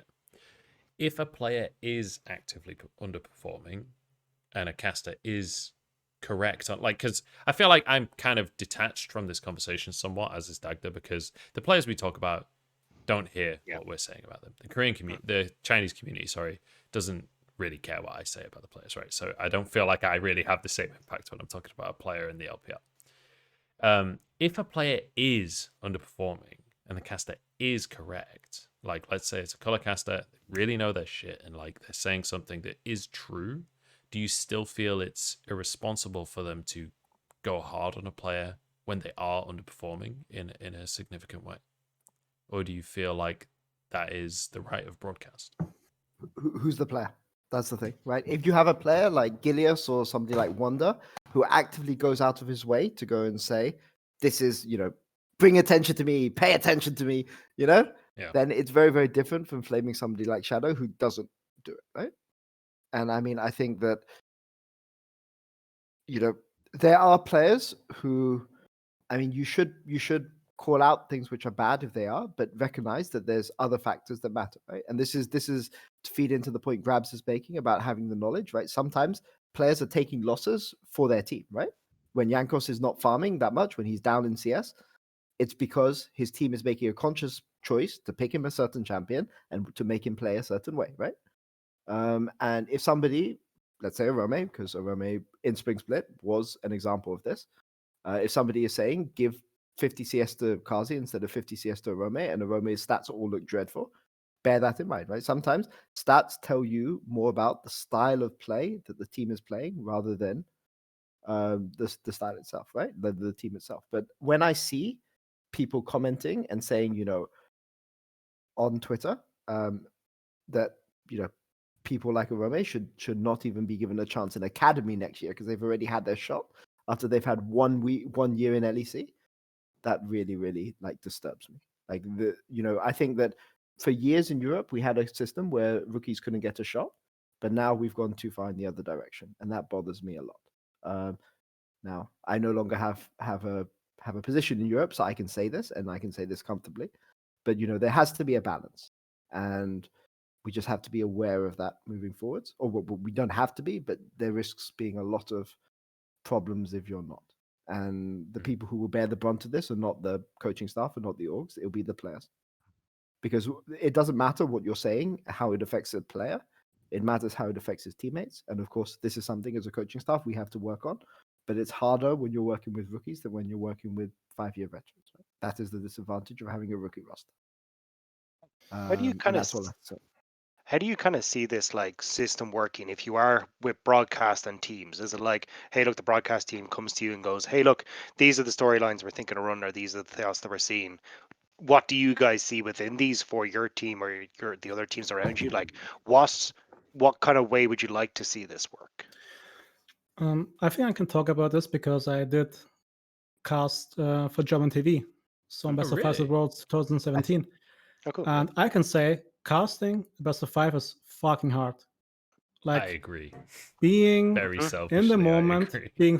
no, but it's true. Like I did this for like H2K against Samsung, for example, the semifinals, and I was the best of three, like because of the lost 3-0, right? But even that was hard. Like over the period of time of 3 hours, being focused and actually thinking about what you want to say is exhausting. So I don't want to target anybody specifically or say it's so easy to do, right? I know it's really hard. So what I would like to have is, and that's a hard balance to do, is what direction wants the broadcast to go, entertainment-wise or analytically. And I think the biggest issue is that we have different casters who have different, even as a play-by-play or color caster. Some are, let's say, the pairing is here, like entertainment-wise and analytical. The next pairing is here. That means what they say for a viewer who like watches just a tournament and has no idea about how the broadcast shapes their narratives gets influenced differently about what they say, right? So either the broadcast team, let's say at Worlds, where they see it doesn't matter, says we want to be more as an entertainment broadcast. That means more play-by-play, shorter segments, that's fine. And then they just put in the emotions, whatever. But that also shows the viewer that the analytical aspect is not that good. That means if a player, it doesn't matter that much. But if a broadcast disguises itself as very analytical, but in reality it's very entertainment-wise and just overblows stuff, that's hurtful, right? Because the viewer, the average viewer, doesn't know the game, so he just thinks, oh, these guys are so smart because they put in so much emphasis about being on a telestrator and making sure the segments sound good and showing all those fancy colors on the screen, and then say this player shit. That is bad for the player, right? And I think that's just the balance, and I'm aware it's hard to find. So I'm not like sitting here and saying, oh, this is so easy, they should do better. Like I'm really aware this is really hard, especially as a product, to like find something that reaches the audience at the same time gives value to the audience.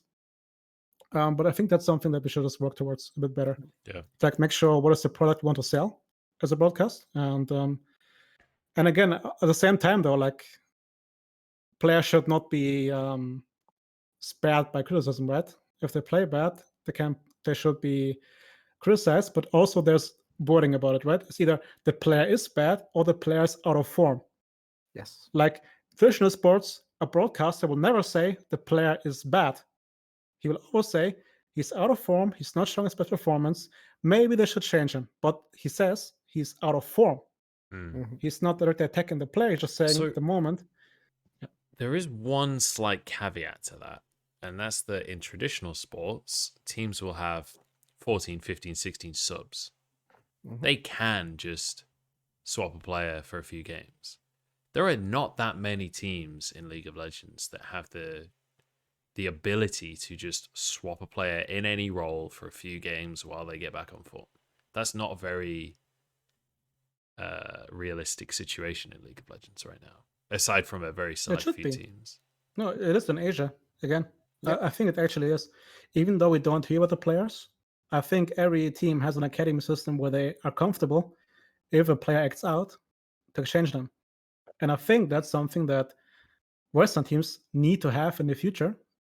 And they should be called out for that, for not having it, because we are more concerned about paying our veterans $1 million a year instead of actually building up a system. And most of them don't deserve that money. Frankly, they don't. 1.4. You don't think Jensen's worth 1.4 million a year, Grabbz? I'm pretty sure you know what SFM earned at LNG, right? I know exactly. I know exactly what he earns. And that's a disgrace compared to like what NA players earn, right? I don't want to criticize LNG, but I mean, frankly, yes, it is. Let's not say how much it was, but it's a fucking disgrace. So, what I would say is I agree with everything that Grabbz has said. The only thing I would say is that I think I know the caster you're talking about. For us, it was 2 casters, but I think casters should reach out more. And I think that as an org, if a caster reaches out and makes a serious effort to try to understand more, you should respond in kind, right? Like if they reach out and then you don't respond, you lose your right to complain, right? Okay. That being said, we got the mail and you got the 2 about saying the casters want to reach out more. Are you willing to talk to them? we said yes. Yeah. To me said and yes. Duff, one caster reached out to afterwards. for even us- though we, For us, two reached out, but I know one is the same as you because he wasn't very good at hiding who it was. but there were two casters that reached out. yeah, but the thing is, like, even if I see they're trying, I don't mind as much, right? Because they're Mhm. trying. But as I said, if they are a play-by-play caster and streaming their fucking Clash games, but at the same time tell players you're not worthy of flashing this emote, I'm like, what is going on with you? So I have a question. Like, obviously, I'm fairly broadcast biased, being literally a broadcaster by trade. True. Let's say if a caster does want to reach out and does want to improve it and be more true to reality with the narrative, what would be the best course of action? Because, like, let's say, so just for the sake of argument, let's say there's a new caster that gets hired by the LCS, right? But they've done LCS Academy and that's it. They've got 1,000 followers on Twitter. Nobody follows them. Nobody has open DMs. Like, what's the course of action there? Like, how does that person get in contact with you? Because they do have to speak with authority on broadcast.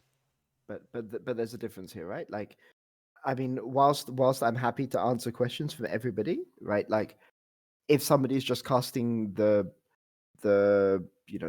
northern, whatever the UK league is called right now, I can't respond to every single caster, right? I try, right, but I can't respond. Well, I mean, specifically in the league that you're playing. Yeah, but I mean, if you're in the LEC, like, I've literally spent 3 hours having a conversation with a particular caster who is the caster that Grabbz is talking about the game, because he just asked. Well, I basically he asked, can you give me some feedback on this?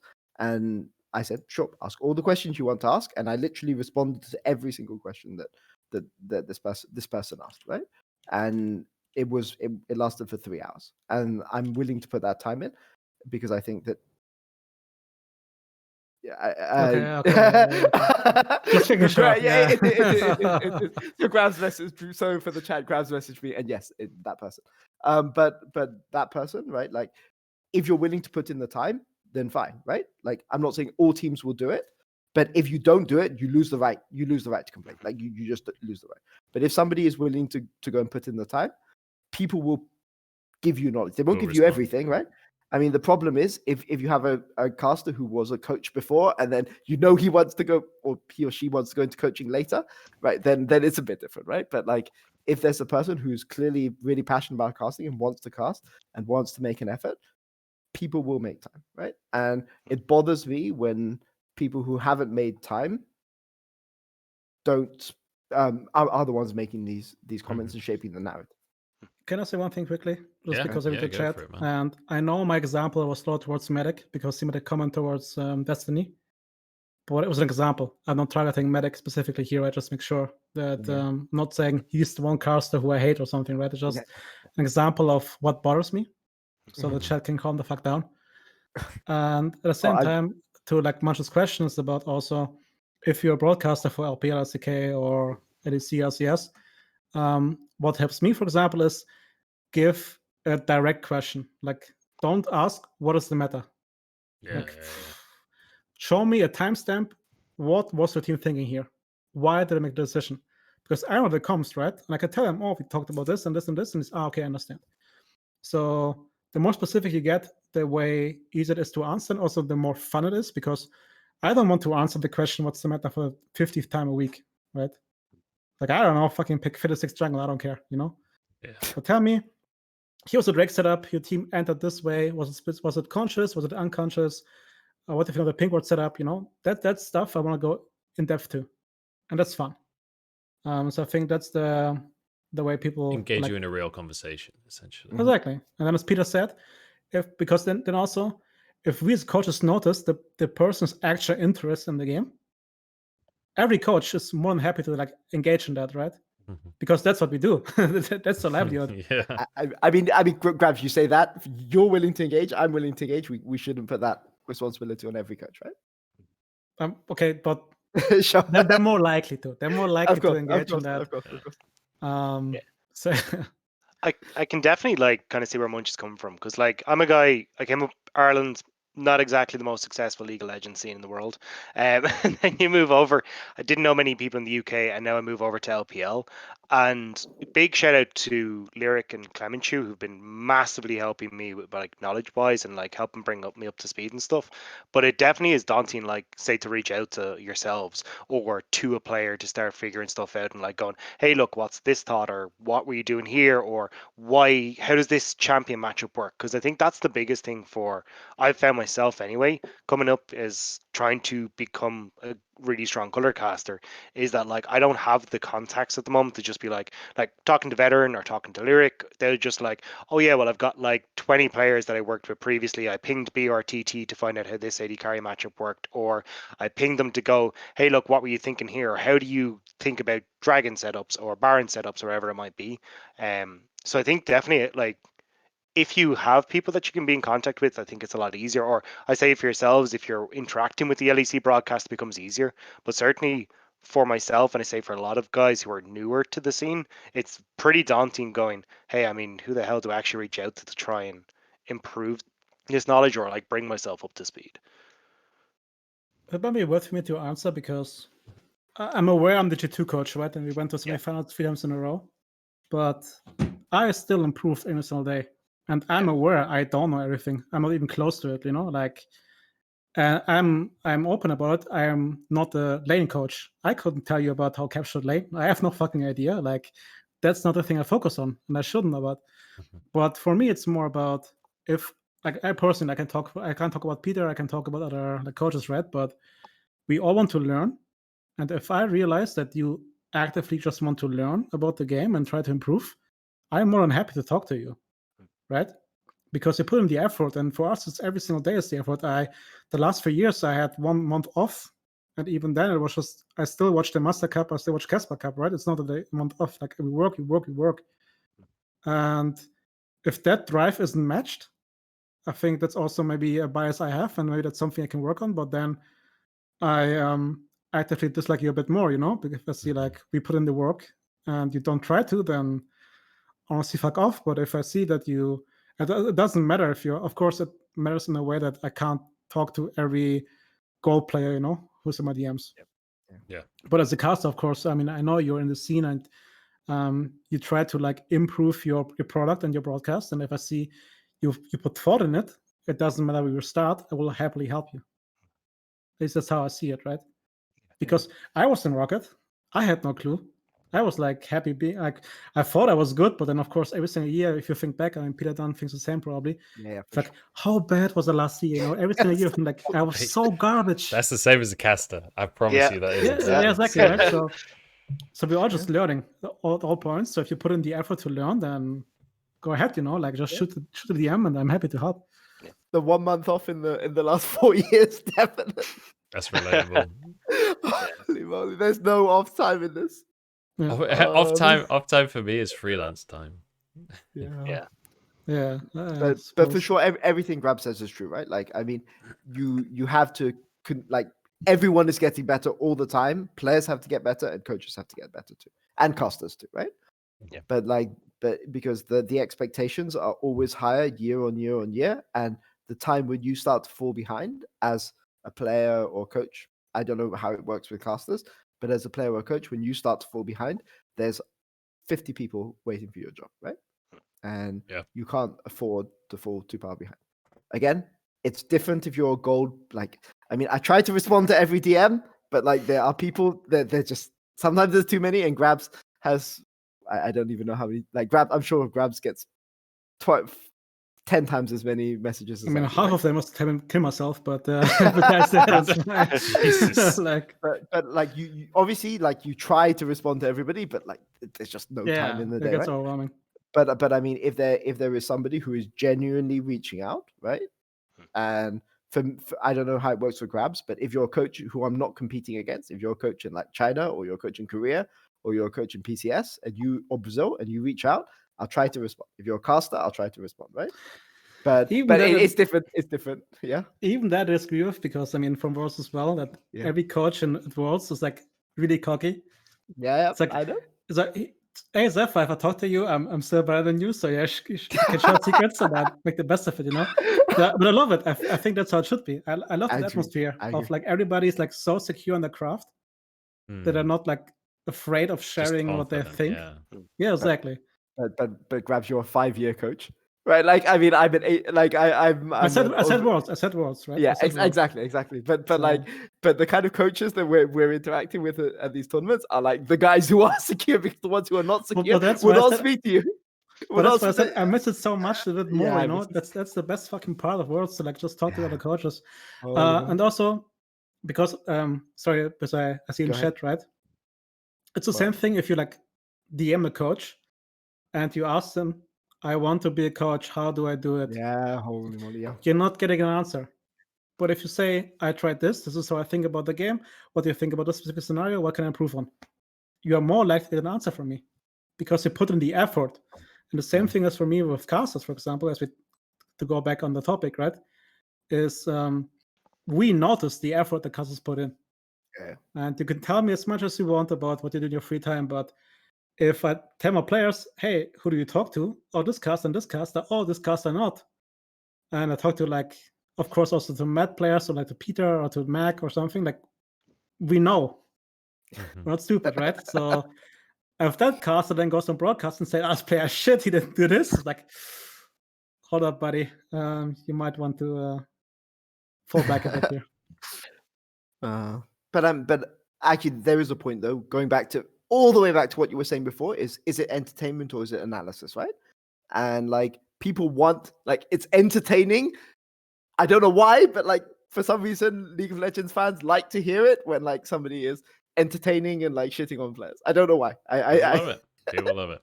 People love it, and like, that's where you have to draw the line, right? Like, if it's entertainment, then it's okay to shit on people, right? But if it's serious analysis, then that's the thing, right? There's a conversation to be had, and I'm not going to try and start this conversation tonight because we are over 2.5 hours into this. Holy well, this this point, was fun. which I will say, this has been a fucking great. This is great. I keep going. I love this. I'm happy to keep going if you guys are happy to keep Alcohol going. and leak. I know, exactly, right? Keep it going, This is a keep it great going. idea for a show. Me and We even Dagda got were talking 20 about this in a pub in Shanghai, and I was like, this is fucking genius. But one thing I will say is that, like, there is a conversation to be had about, like, at the end of the day, like, not for you guys, but for the broadcast side of things, this is television. And this is, like, I want to give an amount of respect to the fact that this has not been television the whole time. Like, the last 10 years of League, we're getting towards 11 years now, right? And there's been broadcasts the whole time. It has only been television maybe the last 2, maybe 3 years, right? The casters 3 years ago were community members that were raised up a little bit. But the LEC especially, and the LCS as well, at this point, are now actually television broadcasts. There are multiple producers. There is a lot of thought and effort that goes into every single segment. Like, there's a ton of money being pumped through. There's a ton of sponsors that have a lot riding on everything that's said. Like, and I'm not trying to say this just to disagree with your points, but what I'm trying to say is, like, there is an extent to which this has to be entertaining. And so the conclusion that I'm drawing here is that everything that a caster says cannot be double checked with the coaches, with the players, etc., etc. There has to be an extent to which casters have freedom of opinion and can be an entertaining, influential figure without having to double check everything. Sure. Where do you guys sit with that? Can I answer this first, Grabbz? Sure. Okay, so I can answer this because I'm not in Europe anymore. So I know Grabbz is Leaks. Yeah, but I mean, I didn't say I had another job somewhere else. I could just say I'm not employed in Europe anymore. But look, as a team, look, The Dole doesn't care if you leak. Don't worry. I worked on Splice for 2 years and I worked on Madlands for 1 year, right? And in summer, maybe we got more coverage, right? But for 2.5 years, we didn't get that much coverage. And even when Fnatic were doing worse than us, like significantly worse than us, people want to hear coverage about Fnatic. And like, you just have to accept that, right? Like, it is, at the end of the day, you have to give fans what they want to hear, right? You have to have a protagonist, and you have to have things like this, right? But there's things you can do, like there are things you can do to make your story more interesting, to make your story more presentable. And when you have the opportunity, you should make a claim to go and say, this is why we're interesting. Pay attention to us, right? And I think maybe on Splice we didn't do that quite as much as we should have. But that's a responsibility on the teams as well as the casters, right? So I don't blame the casters for when they present more information about G2, about Fnatic or other teams, right? I mean, I find it frustrating. I wish that people would value the team that I'm working with on the same way they would value, and not judge Mad Lions to prime 2019 G2 like just because we have a few good games. But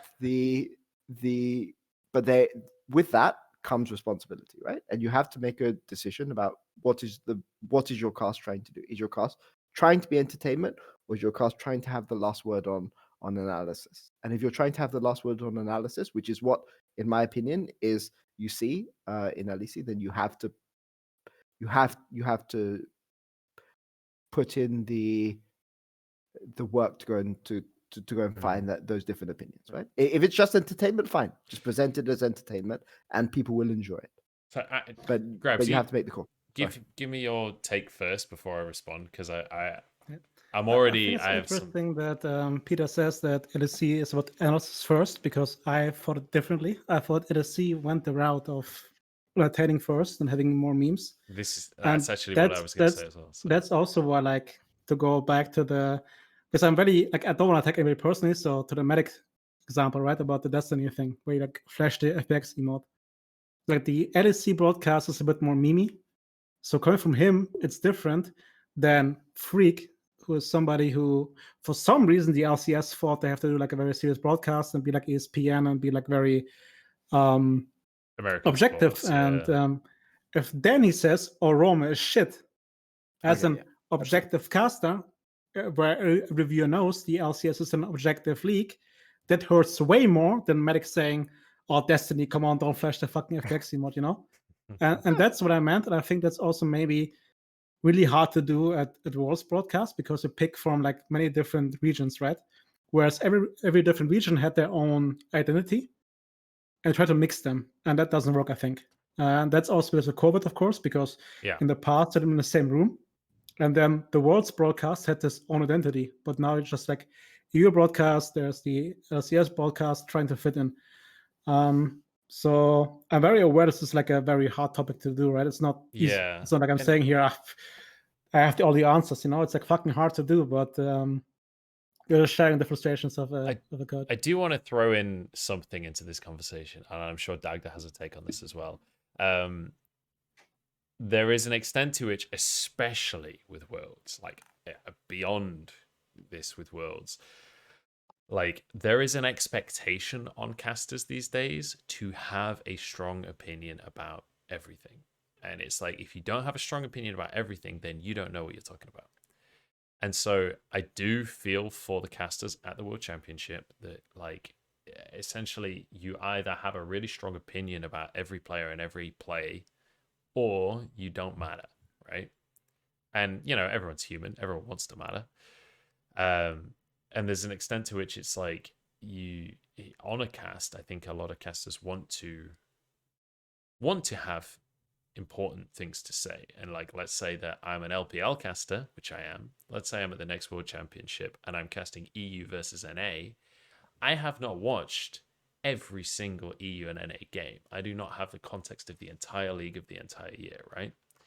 And obviously there are conversations to be had about the amount of prep and who you're talking to, et cetera, et cetera.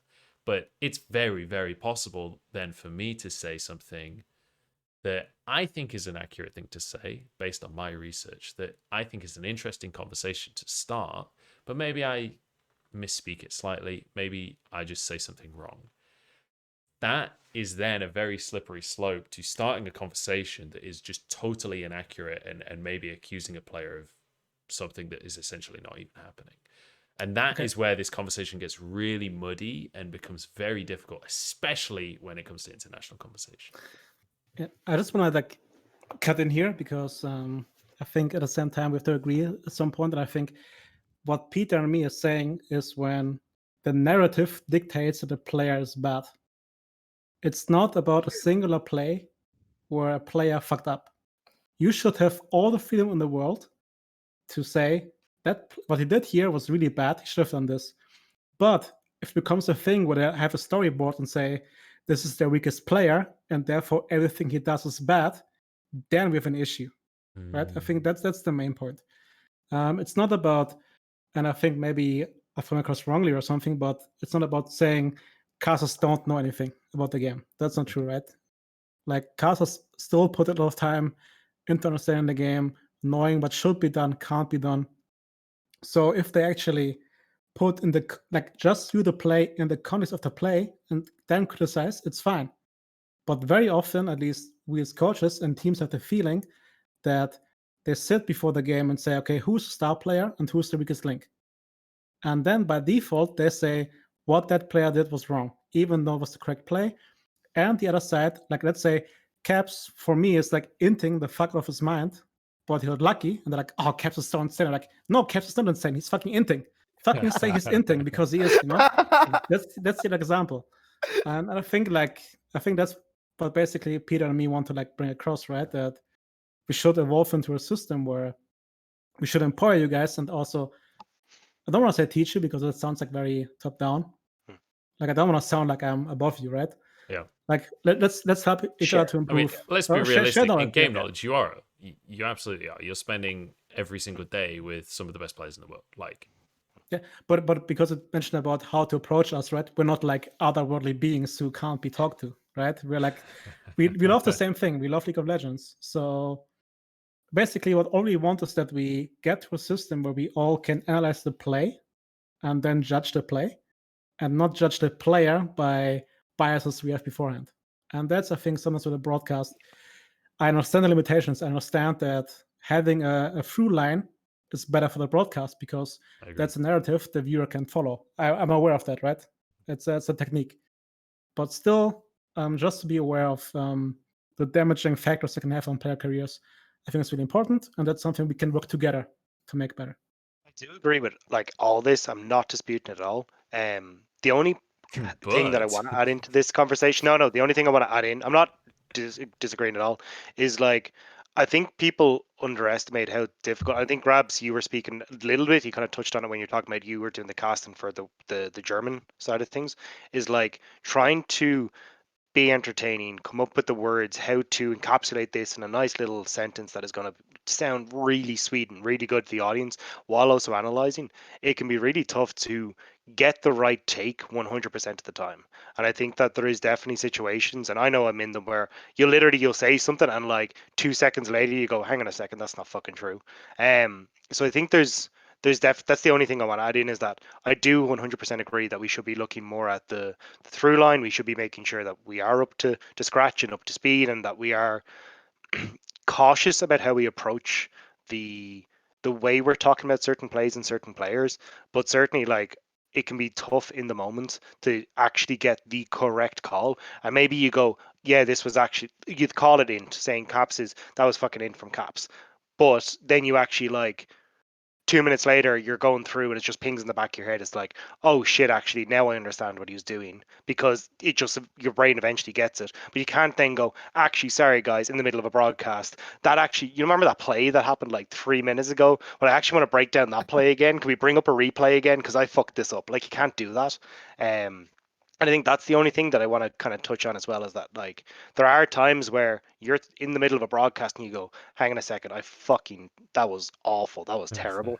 And that does happen. And I think you've also got to take that into account, that we don't get the chance to kind of go, oh, well, I can look at this and only focus on this because I've got 4 other things I'm trying to concentrate in the back of my head.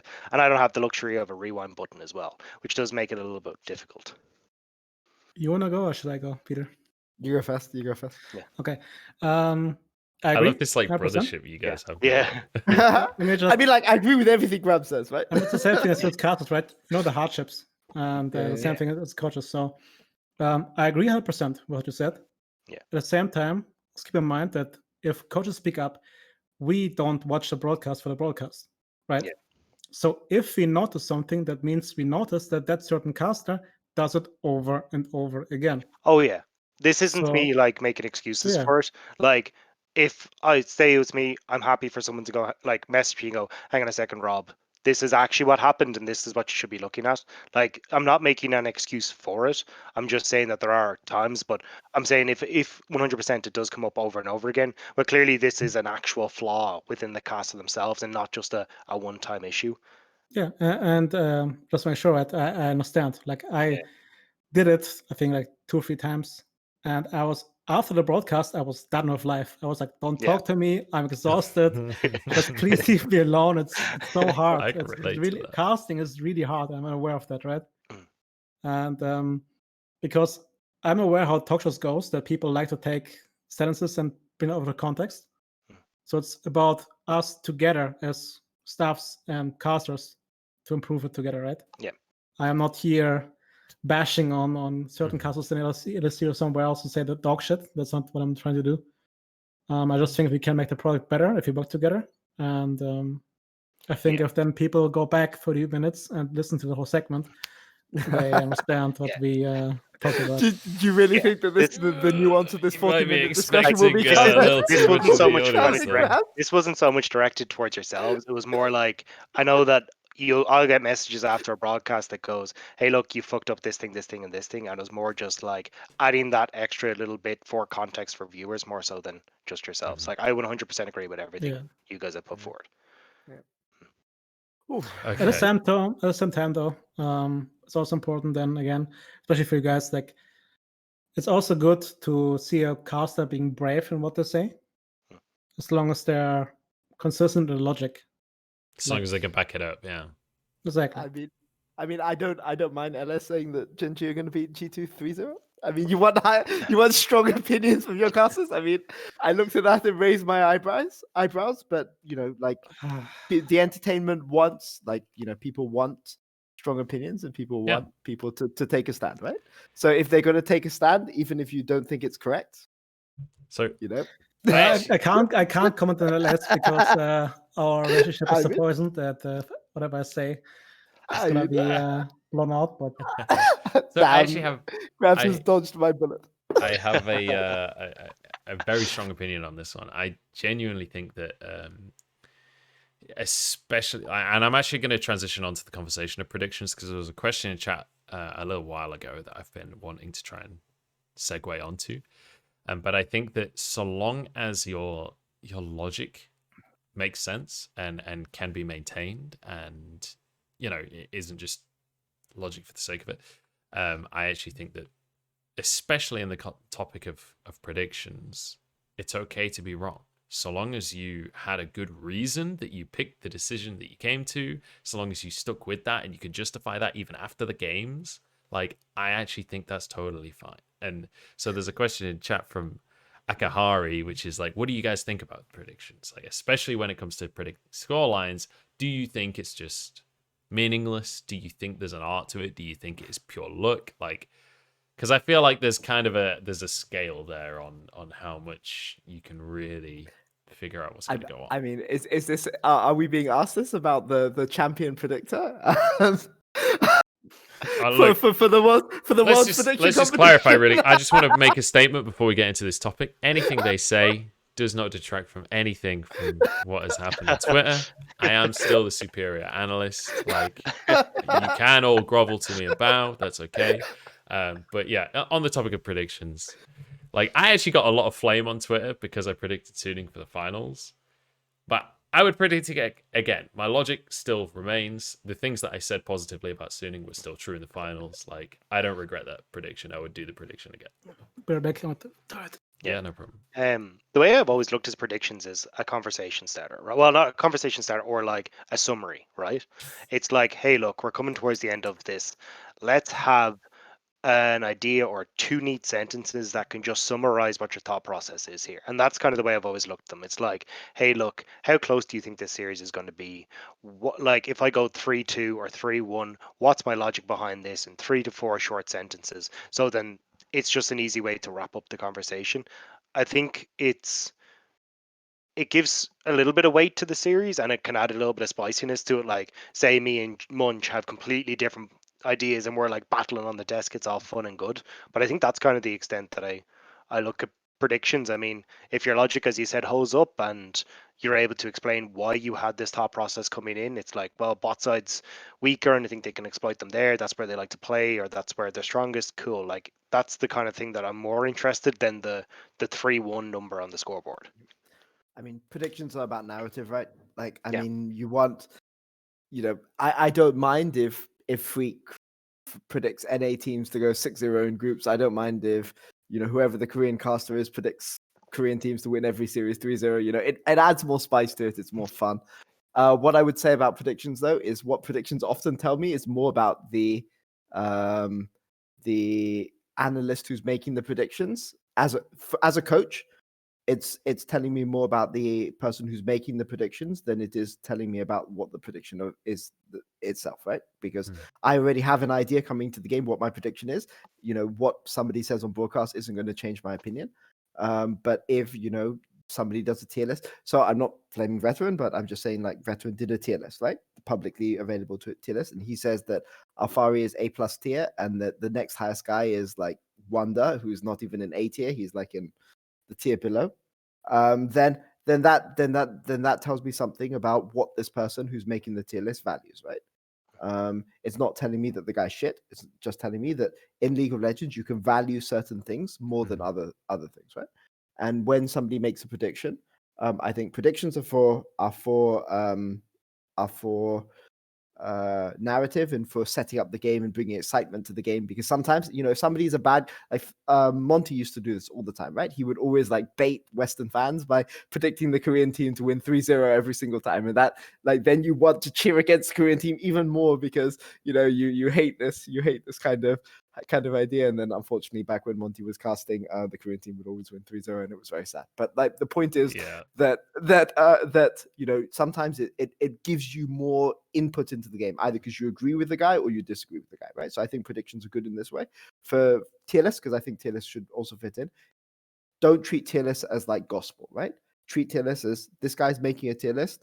He values these kind of things, and in a future tier list, I think this guy will value this kind of player who's coming up from ERLs or something in the future in this kind of a way. And I think that's how you should treat the two things. But those are the main things. I really like predictions. I think, if you want to go and predict 3-0, if you want to go predict 3-0 against Mad Lads, or hopefully I get a team in the future, but if you want to predict 3-0 against my team, go ahead and predict 3-0. Like, you want to go and say you have no chance, don't say the players are shit, but if you want to go predict 3-0 and you have logic, go ahead and predict it. And if we lose 3-0, I'll congratulate you for it. I promise I'll congratulate you for it. And if we win 3-0, expect to be mean to it. That's next time you're facing Suning, mate. Just you wait. Go ahead, your turn, Grabbz. It's a hard one. I mean, I agree with you 100% that predictions are a window to how the person views the game at all points, right? And I think that's the crux of it. That's also what's hard to like put all the predictions in the same graphic, because different people have different opinions on the game, and some think they're wrong, some think they're right. It's really hard to say. It's also, for me, kind of hard because, again, I think we all come from football. So a 3-0 in football is different than a 3-0 in League. Yeah, For example, dramatically. A 3-0 in League means to me there's no world in which this team can lose. Like, they will win the best of 5 no matter what. Whereas in football, just like a margin of skill, right? Like a 3-1, 3-2. Yeah. So that's kind of hard to compare. Ultimately, I think the actual scoreline shouldn't matter. It just, I guess you can have a metric about if you think a team is marginally better or actually way better. Yeah. That's true. But it's kind of hard to like agree on if it's a 3-1 or 3-2, what to actually go for. It's kind of wishy-washy. But besides, it's really hard to say. Like, again. So on the topic of the score, I think the difference, at least to me, the way that I would predict on these, and I know like LS has come out and said like, if you think this team's better, you should predict 3-0 100% of the time, which I disagree with personally. Because at least from the LPL perspective, even if I think Top Esports is the best team in the world, I am never going to predict a 3-0 for Top Esports. It's just not happening. Even if. Okay. Oh yeah, even if. Even if, Like, okay. just to clarify, World Championship just happened, mate. I was watching. Like, Yeah, I I was don't like, think okay, Top Esports is the best team in the world. That's a hot take. Yeah. Yeah, forget the results. Let me tell you. Like, Top Esports is never going to win a series 3-0 unless they are like so far and above the enemy team that. And even then, I can see a world where they just fucking troll a game, right? Like, this is a team. What team would do that? Who would just troll Top the game? Yeah, I Esports, can't I'm telling you. imagine. Any team who Oh, I don't mean professionalism, actively you know? troll. I just mean like this is the kind of team that if they're confident, they're gonna mess around a bit. We saw it Honestly, a ton during the all- regular season. all I try to say is TES against G2 would be the banger series of the entire like 10 years of league. Like, we're legit the same team. That would have Like, been so we're legit fucking the same. good, man. I would pay until money game to so five. see fun. Until that. game five, like the first 4 games would be troll, but the game 5 would be insane. Yeah, It game would be five. nuts. Game 5, we draft Syndra botlane for perks, then we win. It's fine, you know. Like, all I would say though is like, just let's put statistics in, right? I know this is a realistic talk show, but like, you know, if you predict a 3-0, okay, and you think one team is 80-20, the chance that the 80-20 team goes 3-0 is 51%, right? So if you're predicting a 3-0, you think it's like a 90-10 matchup, right? Like, I mean, and 90-10 matchups almost never exist in league, right? So maybe you do think it's a 90-10 matchup, but you shouldn't predict it every series. But I'm just saying, like, if you're going to put actual statistics into the game, like, you should almost never predict a 3-0, right? But sure, I understand want you why to teach me about statistics before predictions next year, because I'm going to employ this. I mean, this how strategy. can I have to try how and can- defend the title. Now. how can I properly coach the king of statistics? You know, the chief. What award do you get? I hope they give you a trophy. They did not give me a trophy. They DM'd me saying congratulations. Yeah, that's mean, pretty good. like I what mean, people say don't for realize. DamWon G2, also prediction. My prediction for DamWon G2. Yeah, I actually predicted G2. I think I predicted 3-2 G2. but I'm not that's even why I say joking. casters don't know about the game. They have no clue. Do you want to know my logic? Do you want to know my logic on DamWon G2? So Sure. there was 2 teams that I predicted for like not necessarily real League of Legends reasons. That was Suning and G2. Okay. Right? Fair, The reason fair. I predicted G2 was because in a best of 5 scenario, historically, you guys have like leveled up. And for you and Suning both, the reasoning was like the creativity of play. I really value creativity of play. And I think in a best of 5 scenario, that is a trait that you cannot really teach a team, but it's a trait that is totally invaluable. And there's an extent to which there's like an intangible there that I personally like to believe in. Maybe I'm just a kid that enjoys League of Legends, but for you guys, and my prediction for the finals for Suning was a similar thing where it's like the draft is fucking bonkers. They will draft weird shit and still win with it anyway. And also it's like the kind of clutch factor. And both of those things are pretty fucking intangible, right? Don't I tell me believe that. in the You have to intangible. tell me Peter. you have a statistical model. I want to believe you have a statistical model. I have a behind that completely door statistical outside. model, Peter. Don't forget everything I just said. Pure statistics, trust me. I lived want with- to believe. I lived with Sorry. Munch. He was crunching numbers day Yeah, in, day honestly. out. He just had a massive whiteboard there. It was just all stats all day, every You day. think Don't this is worry. a mobile phone? It is actually just a calculator. I don't have any other apps. I want to segue this, what you said, into one specific topic, because there are still G2 fans who are salty about the celebration of DamWon. If that doesn't show that they're like tilt proof and like in the moment Yeah. and just loving the game, then nothing will. And I lost against them, and I'm fucking depressed still about it, but they're just fucking great, honestly. Yeah. Like, they're a team like this that they worked for this entire year and they come out there and come out swinging and destroyed us, and then just fucking copy our celebration. They're just fucking great. And if you have something against it, then fucking check yourself, honestly. There was like when they first did it, I was like, "Oh, that's fucking harsh." But not because they did it, because I actually think it's fucking hilarious. I really thought it was funny. But They're throwing down the gauntlet. it man. was the fact that they haven't even shook your hands yet. Your players are like this fucking far away from them, and they're like, "Hey guys, Remember your celebration in quarterfinals? What's this? It's like, that's kind of fucking brutal. I'm not gonna lie, but No, it's I fucking respect it. respectable, honestly. Yeah, Like, that's I- fucking great. But I next thought- year, they will see what they get. If we beat them, and I mean, but for a Korean team to do that to a non-Korean team is like, you know, Yeah. I The fact that a appreciate- Korean team is doing it is exciting. there was a comment about it, right? That just shows the respect they have also for us. Yeah. Because they wouldn't care about like whatever team, you know. They would be Yeah, like, yeah. yeah, shake hands, whatever. But it was so important for them to beat us that they bought a celebration. That's how I felt, for at least. Mm. And that's Yeah. also respect that they're I like agree. they didn't think it's a free win. They thought it's going to be hard, and they were just happy. So let them be happy. Like, who cares? Yeah, absolutely. Honestly. All right.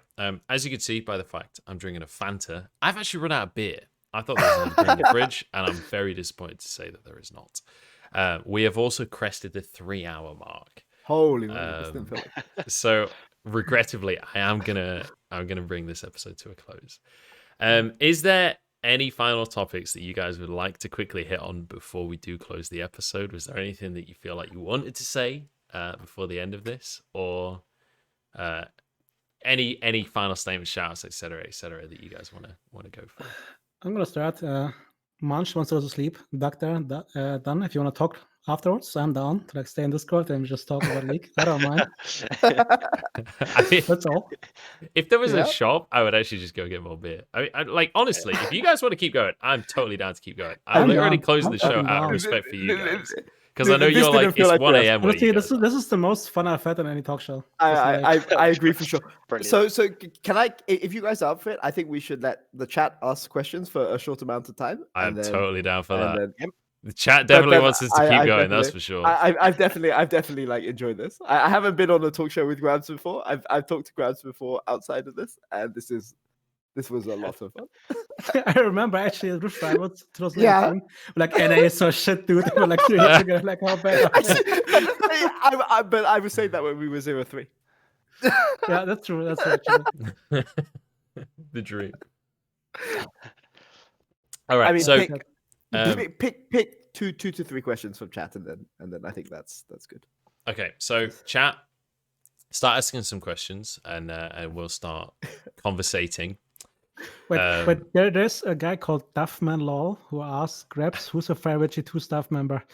I really like Dimitri Lucy, right? and Lucy, but there's one guy who's called Duffy, and he actually just talks a lot and memes on Twitter, but he's not that great. Yeah.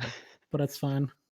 I think I saw a Wait. picture with you on stage smiling with some guy. I don't know what his name was, but he seemed like Yeah, you guys I don't would know get why he on. was there at all. Like he just was on stage. I don't know why, but Shite security.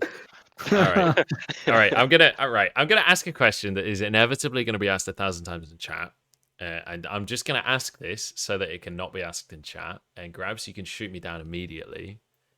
What is the likelihood of Fnatic perks happening? And you can just tell me that you can't say anything, but I choked. Sorry, what? all right, fair enough. Next question. We'll move on. I kind of knew that was going to be how that was answered, but I figured let's just ask it and then we can move on so that it's not just the entire chat. All right. So, question from Ellie Bear for Grabbz here. Did it soften the blow a little bit when DamWon won finals purely based on the fact that you know that the team that beat you was the best team in the world? Does that matter to you on like where you place and who beat you, or is it just about did you win or not? I mean, I would love to say it did, but it really didn't. It doesn't matter. We lost, and it fucking stings. It stunk last year. It stunk 2018. In the end, like we want to win, right? And yeah, it just sucks, but that's part of the game. That's part of why we love the game. That you don't know what the result is. That's also why I went to esports, right? Because I missed the competition, and especially in a best of 5 against Mad Lions, or it was like you don't know if you win or not. That's the why you wake up, right? That's feeling you can't replace. So Yeah. blows, but next year we get them. You get him next time. All right. A question for Peter then to even it up. So Worst Seppel asks, Peter, do you want to stay in EU? which I'll extend, I guess, to what, I mean, like, where would you like to be as a coach? I Like, mean, I can be really direct on this. Like, I've worked with Mac for 4 years now. And honestly, it's really, really hard when you've worked with somebody for a long period of time. I think Mac counts in this. I think Humanoid counts in this. Like, when you put so much faith into these guys, like, it's really hard to coach against them. Like, some people maybe don't mind. It's just a job. But to me, like, I try to put everything into day-to-day stuff, and it would just be really, really hard to do. So that's kind of where I stand on it. So yeah, so that during this off season, I really didn't entertain any EU offers at all. So that's all I say. very, very, very likely that you're changing regions then. Or not finding a team at all. That's or possibility. just putting your feet up, yeah, retiring. Yeah, my feet up, retire. I will actually have a serious point on this, which is I'm now 33, and the second oldest coach at Worlds last year was 28. And I think in this year it was 29. No, I think I'm a dinosaur. I'm a dinosaur in this Wait, industry. how old is Hom? Is that a record? How old is Hom? I don't know how old, but I mean, I was in the Worlds this year, right? We only made plans. Oh, Hom is 35. Holy moly! Yeah, that's what I'm saying. Like, he's okay, so he beat me this year. Okay, I've got to get him back next year. Okay, got it. Actually, there's a super, super good question in chat actually from Andy Zauer. What are your guys? I don't know if you guys have actually looked at this at all. What are your guys' opinions on how different and how crazy the game is going to be with the new items? Have you looked at the item rework coming into the new season? Like, what are your takes on that? Because there's some fucking crazy shit in there. Jesus. I would say, Christ. Peter, go ahead, because you had more time to actually look at it. I didn't. So, I don't know. I've been looking at the new item. Okay, what I will say is that the change I'm actually hoping for, there's two changes I'm hoping for, which are not related to items. So I'm going to actually segue your question. Number one, 1 minute additional on Dragon Timers. But also, did you see the thing that they were testing on PBE about the minion waves? No. The thing. It's not. Okay, so okay, I'll just summarize it for you really quickly. So the not sarcastic at all, though, Grabbz? Yeah. So they're making midwave spawn 7 seconds later, so all the minion waves hits at the same time. So midwave hits 7 seconds earlier, which will be like, forget items. That is the thing. That's disgusting, though. That's really disgusting. It's going to make support so OP. It's going to make support really OP. I hate that. What the fuck? Why'd you hate that? It's good. Fuck mid lane. Like, have sides roaming to mid. Oh no, it was such a big part of the game to like figure out like how you can stack waves on sides. Yeah. So now you're gonna have to play sides into mid. It's the only possible way. Yeah. Oh. That's I mean, support ROMs, yeah. That's what I said. Is that a confirmed change, Pierre?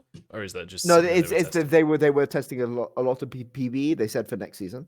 For the items, I have no comment on the items. Like, something they're going to change so much before the new season. Something will be broken in week 1. You cannot balance like the way that those items are. It's impossible to balance, right? Like, something is going to go wrong, and I'm going to have a lot of fun trying to work out what that thing is. But the thing that is broken now is not going to be broken in 2 months. So I don't know what the thing that's going to be broken. Normally, given that support is the underplayed role in solo queue, they normally tend to overbuff the support items, which means that support is going to matter a lot next season. Even more, yay, more than a Pantheon. Let's fucking go. Yeah, let's just go Pantheon every game. Yeah. So, there's a question that's been asked about 1 billion times in chat so far, so I feel like we should entertain it. Coach Bjergsen, what are your guys' takes on Bjergsen retiring as a whole? That I feel like that's an entire conversation in of itself. But also, like, do you feel like he's a good player to become a coach? Do you feel like that can succeed? I don't know how much individual interaction you guys have had with Bjergsen over the years, but what are your guys' takes on that? And Dagda, you as well. I'm going to quickly go for a piss. I'm hoping that the room is on fire by the time I get back. Okay, please. Okay, Grabbz, go ahead.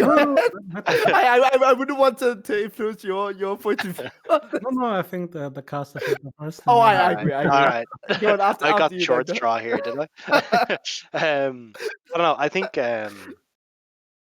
think it's a shame to lose Bjergsen. I think from NA anyway, like just the legacy that he had and everything else. And I don't know. I'm kind of mixed feelings about the moving into the coach role. I don't know his impact. I haven't talked to the guy. I don't know the guy personally. But hopefully he can do good in the coaching role. I just don't know what sort of impact he's going to be able to have. And then if we're just going to see, because I feel like for NA as a whole, they need to start switching things up. So Bjergsen moving into that role, okay, great. Like nothing against the guy, but it definitely doesn't feel like NA is then moving in the direction of actually mixing things up, which is what I think they need to do. But I have nothing against Bjergsen. Maybe this now gives him the power to mix things up in the way that he wanted to, or that he wants that NA or at least TSM need. But I definitely don't feel like it's the right port of call for NA as a whole. Is my thought. Okay, I mean, I guess I can go next, Peter, if you allow. I couldn't give less of a shit, honestly. I don't know that guy. He was a decent player. The one thing what you mentioned, Dagda, is about how coaches in NA operate, and I think Peter can also like segue into it. Is that for some reason it was really weird when we had Rift Rivals that every NA coach was so authoritative and so sure about that they know the game. Where even though like me listening to them was like, "What the fuck are you talking about?" So I hope that Bjergsen brings the culture into NA where a coach doesn't need to know everything and like to dictate everything, but more like be a guy who can make sure that every player has a room to talk to and like to make sure that the team gets shaped in a way that every player wants to. And I think that's the biggest change that I hopefully Bjergsen knows the coach can't know everything. And especially NA coaches can't, besides Report. And I still think Cloud9 was really fucking good, so he's no exception, right? So I don't care about the player Bjergsen leaving. I just care more about him hopefully changing the culture or like the view NA has on coaches. Yep. I mean, for me, it's the biggest shame for Bjergsen becoming a coach is Bjergsen, the mid laner, no longer exists, which is going to undoubtedly hurt NA. Because even if TSM get a good new mid laner, it means that is a mid laner that wouldn't go to another team. I think that. I mean, I wish him the best. I think that Bjergsen has had a lot of experience under a lot of different coaches. Was it for like 4 years now? I mean, no, it technically wasn't Path. Path was only there for Summer Split in multiple years. But he's definitely experienced a lot of coaches, and maybe experiencing a lot of different styles of coaching can give you ideas of what is good and what is bad.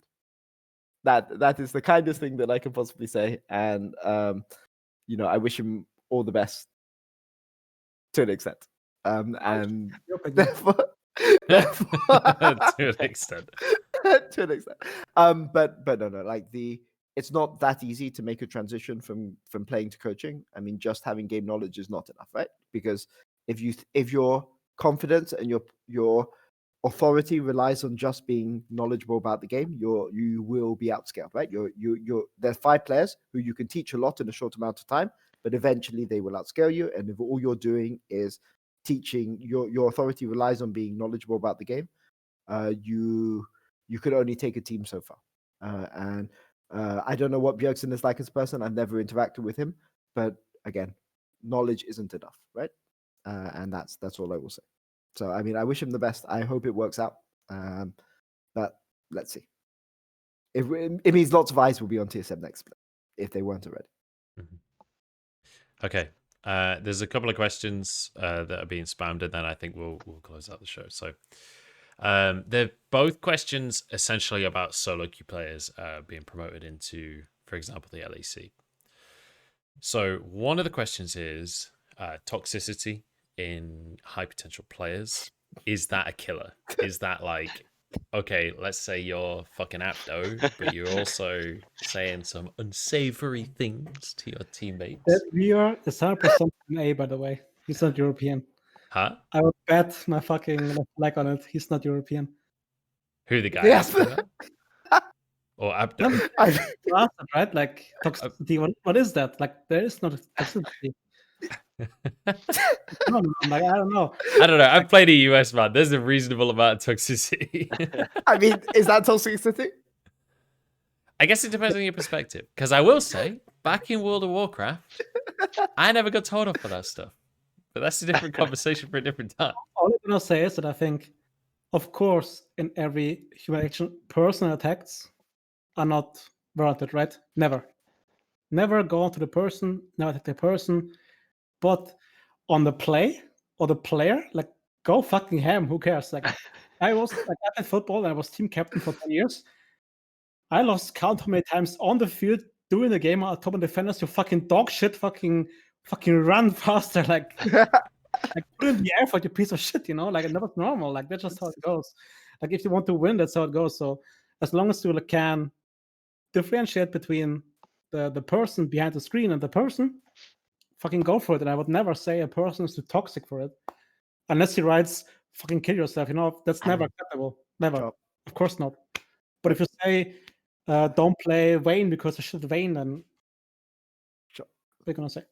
Don't say whatever you want in chat with, don't say, kill yourself or something, but say within reason what you want to say in chat, but don't run it down as Disco Nunu. Right? That is actually like unacceptable. Have the winner's attitude.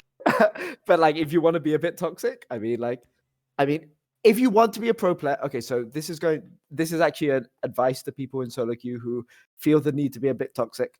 Don't call people like bad things. Call them like vegetables, right? Say you're such a carrot or you're such a tomato or something like this, right? And then you won't get in trouble and people might find you amusing and things like this, and you'll get fewer Disco Nunus in your game, right? Like just I mean, there's no rule against calling anybody a potato, right? So just call them a potato. Don't call them. To put it in a serious perspective, if you want to be the best, you have to be. Yeah. There's a certain mindset, right? And if you want to be truly the best, do you care about somebody telling you your shit? Why would you? Like, there's a specific understanding in the team, and it's also in G2. Like, we often have blowouts and we often have players who like get emotional, but it really doesn't matter because ultimately all we know is you want to win. Yep. That's the goal. It doesn't matter how you put it, as long as it doesn't go to like personal level, right? I mean, that's clear. But why would you care about the packaging if the goal is like this? You want to win. So if he's very emotional about it and he's very, very strong, you just know either he's right, or I need to get out of my way to explain to him why he's wrong, and you improve together because it's a conversation. So why the hell would you care about how you say something as long as it's in a reasonable, how do you say it? In a reasonable, context. exactly, right? Like, it doesn't matter. It really doesn't. As long as you as a team understand what your goal is. So if you want to say you played like shit this game, play better, this is how you should have done, that's fine. To add to what Grabbz Within says, the though, right environment. The worst thing you can say to one of your teammates at the pro level is not your shit or you're played like shit. It's like you don't care, right? You don't give a damn. Like, you're not trying hard enough. Like, though that's the real thing.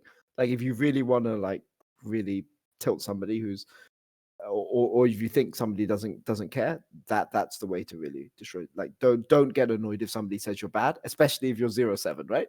Like, if you're 0-7, just accept your 0-7, take the loss, move on to the next game, let your bot lane carry you. Don't play Vayne top in the future, that kind of thing. There's a comment in chat about this, right? Which I think is a good just point to explore my point of view. Did Maxlor leave your gaming house for a couple of days? So in Grocket, I had Maxlor, right? And there was an argument, and we were legit so close to being physical. It was that bad. We were so fucking loud. At each other's throats, screaming. Who, you and Maxlow was this? Yeah. And I told them, get the fuck out. I can't see scrims. Just fucking leave. The next day he came back, said, sorry. This is how I view it. I'm also sorry. This is my point of view. And it was fine. It was fine. And that's how it should be if you actually want to be the best, because ultimately we didn't go at each other's character. We argued the point to sure, you can say it's unhealthy to like have it every day, right? I agree. But ultimately it never became a thing about Nubar and Fabian. It was just about the game point. And then you can fucking explode each other as long as you afterwards respect each other's boundaries and say, this is my point of view, this is your point of view. Let's find a solution together. And that's something, for example, that, I mean, again, over Rift Rivals, I understood that in an A it doesn't happen. Where just this is one opinion and this is the truth. And there are many players under the truth who like know it's wrong but can't find the strength or the room to say it.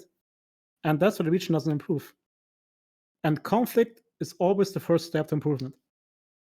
And if you have a culture who says conflict is bad, we're not going to improve. And I mean, your LPL casters, right? I know for a fact that the Jackie Love, for example, is, I mean, if he was in my team, they would say he's the coach, not me. That's what Jackie Love is because he's so strong in the room. Like he has the authority and the respect of each other, right? True of If he Uzi as well. it's bad, Yeah. and Uzi, yeah, exactly. But that's not bad. That's conflict that builds in the team, and I can talk about it.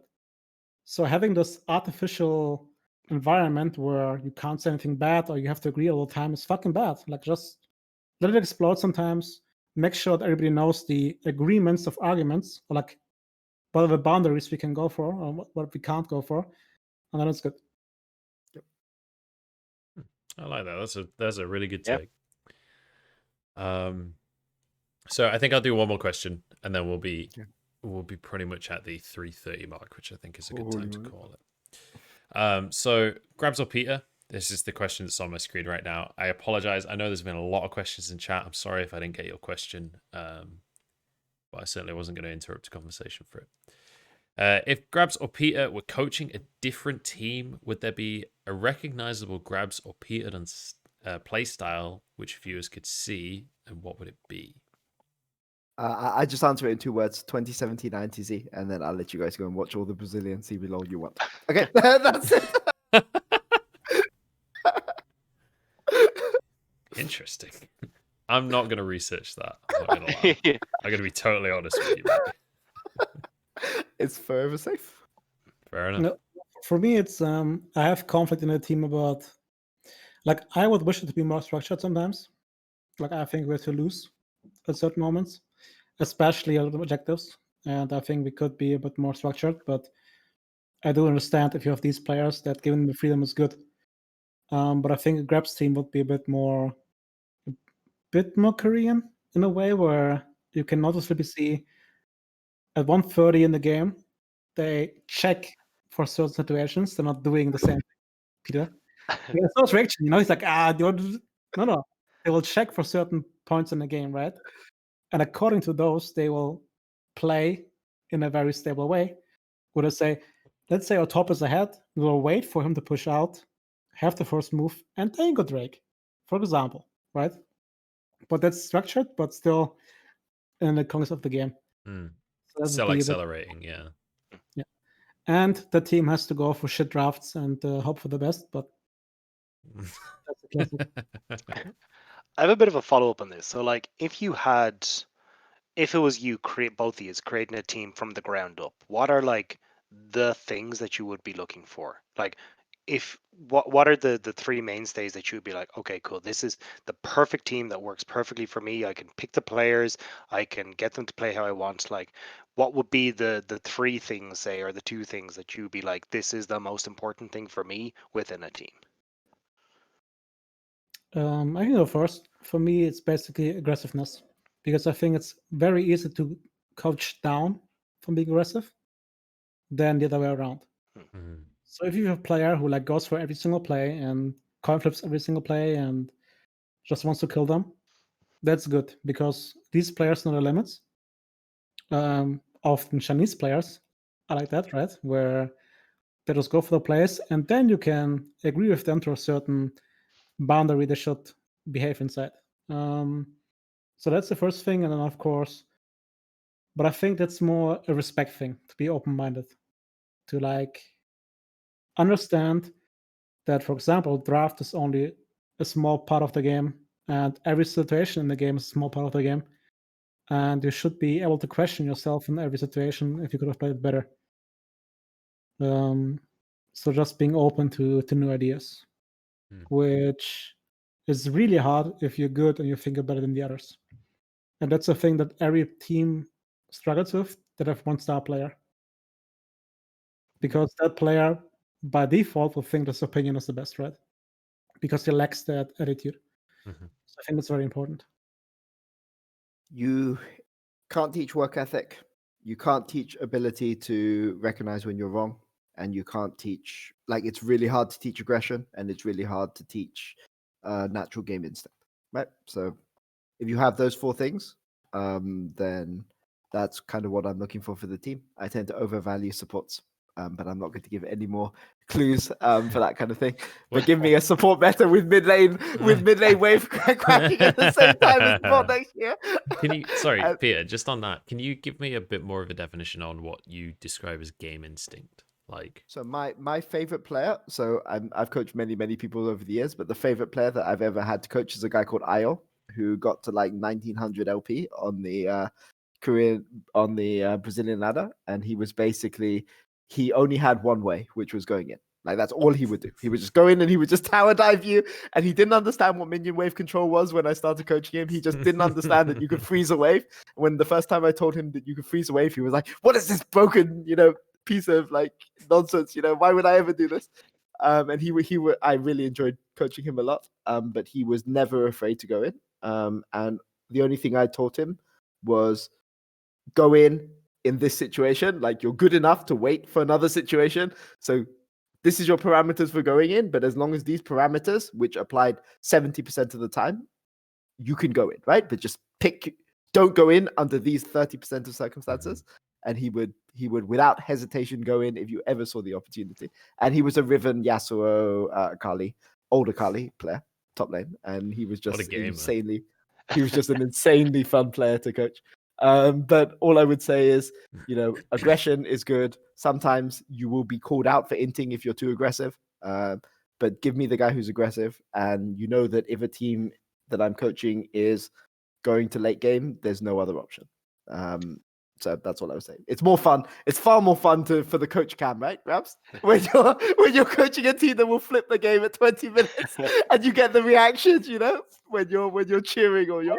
Say this: you can always say no to a aggressive call, but you never say yes to a call you didn't see. Exactly. So I'd rather have Hylissang than, I don't know who I want to talk about, because I don't want to show the player. Yeah, right? you don't want to play. Yeah. I mean, the guy got so much criticism for like making room for Reckless. Everybody loves Reckless, but Hylissang does like 80% of the work on lane because he sees the market, right? That's AD carry versus support, right? That's always been the way that it is. The AD carry gets the glory, and the support grovels underneath them while carrying the laning phase. Let's check it off, because then you're good in the spite of your support, but that's a different story. Yeah. I mean, all I will say is Hylissang is a great player, and I notice his contract is expiring, and that's all I will say. You're going not to Europe, so I mean, I'm not. I don't have a team currently, so I can say whatever I want. And it's not linked to any. He was actually hinting that for you, Grabbz. He was like trying to give you a hint there. Hey, it was you that said that everyone should have subs that are replaceable with their main players. Like, I'm not trying to say it. I mean, they did take both of the best mid laners, so now you just take the best 2 supports. I mean, you just slowly move them all into one team. True. Just if you take all the best mid laners in the region, then there's no other mid laners left. So That's sound logic. That is sound logic. Right. Okay. about it. I'm gonna close out the show, gentlemen. Any last words or shout outs or whatever that you guys? I don't know how much you guys need shout out stuff as coaches. I feel like that's not really. I'm sure you don't have like brand new YouTube series coming out, but Peter, do you want to start us off? Any shout outs or anything that you want to do for the end of the show? I got to mention that. Did you guys see the fucking? There was like an NA guy who said coaches are only good if they put up public content. Are you for real? I actually DM'd that guy. Damn, you're fucking great. Keep going. Was that just like just some guy in the community, or like a... He was just like, people who don't put out public content are cowards. Did you see? He had like I did see that. Here. Yeah. Yeah. Wolverine or something? Yeah, I saw that. I don't know who it was exactly. Man. But... You're a legend. I mean, yeah, I've just got to show up my fear, like build my fiddlestick. He's got a future in broadcast, because that's a bold prediction. Somebody has to know. How was the guy called? Like, Wolverine. Yeah, exactly, man. Shout out to him. Look, he had an opinion and he wasn't afraid to say it. That's Exactly. all I'm gonna say. It's fucking great. Like I respect it. You got to respect it a little bit at very least, even if mean, you disagree with it. All I will say is thank you much more. Thank you, Dagda. This was a lot of fun. I've had a lot of fun like talking with Grabbz. It hasn't seemed like 3 hours 40 minutes. But yeah, thanks for inviting me. It was honestly, a lot of fun today. Thank you guys. Yeah, this has been so much fun. Thank you guys. Yeah, like Grabbz, thank you for chatting to me all through Worlds. I've really appreciated the conversations. And also Peter, like I literally messaged you today, last possible second. You were like, yeah, maybe I could sort of do it. Let me figure it out. Like seriously, thank you so much for on a time crunch being with us. And I know it wasn't the most organized thing in the world, which surprisingly, we're doing a chat show about drinking beer, so are you that surprised it wasn't that organized? But yeah, thank you very much for joining us. It's been an absolute pleasure chatting to you both. And this has been... Does Grabbz not get to say a final thing? Yes, he does. Okay. I think his shout out to Wolverine was his thing. You free guys, if you want to talk more and more spicy things besides stream, then I'm down. I'm 100% down. I could stick around for that. Don't bait the chat, Grabbz. Don't worry, guys. I'll tweet anything we talk about. Don't worry. Yeah. All right. With that though, Stream on. I'm gonna close out the stream. Guys, thank you so much for joining us. If you don't already, please do follow the stream. Head over to the YouTube and subscribe. We'll upload the VOD later. But thank you all for joining us, and I will see you guys in whatever is next because Worlds is over, so I have no idea what the content schedule looks like. So yes. Catch you later.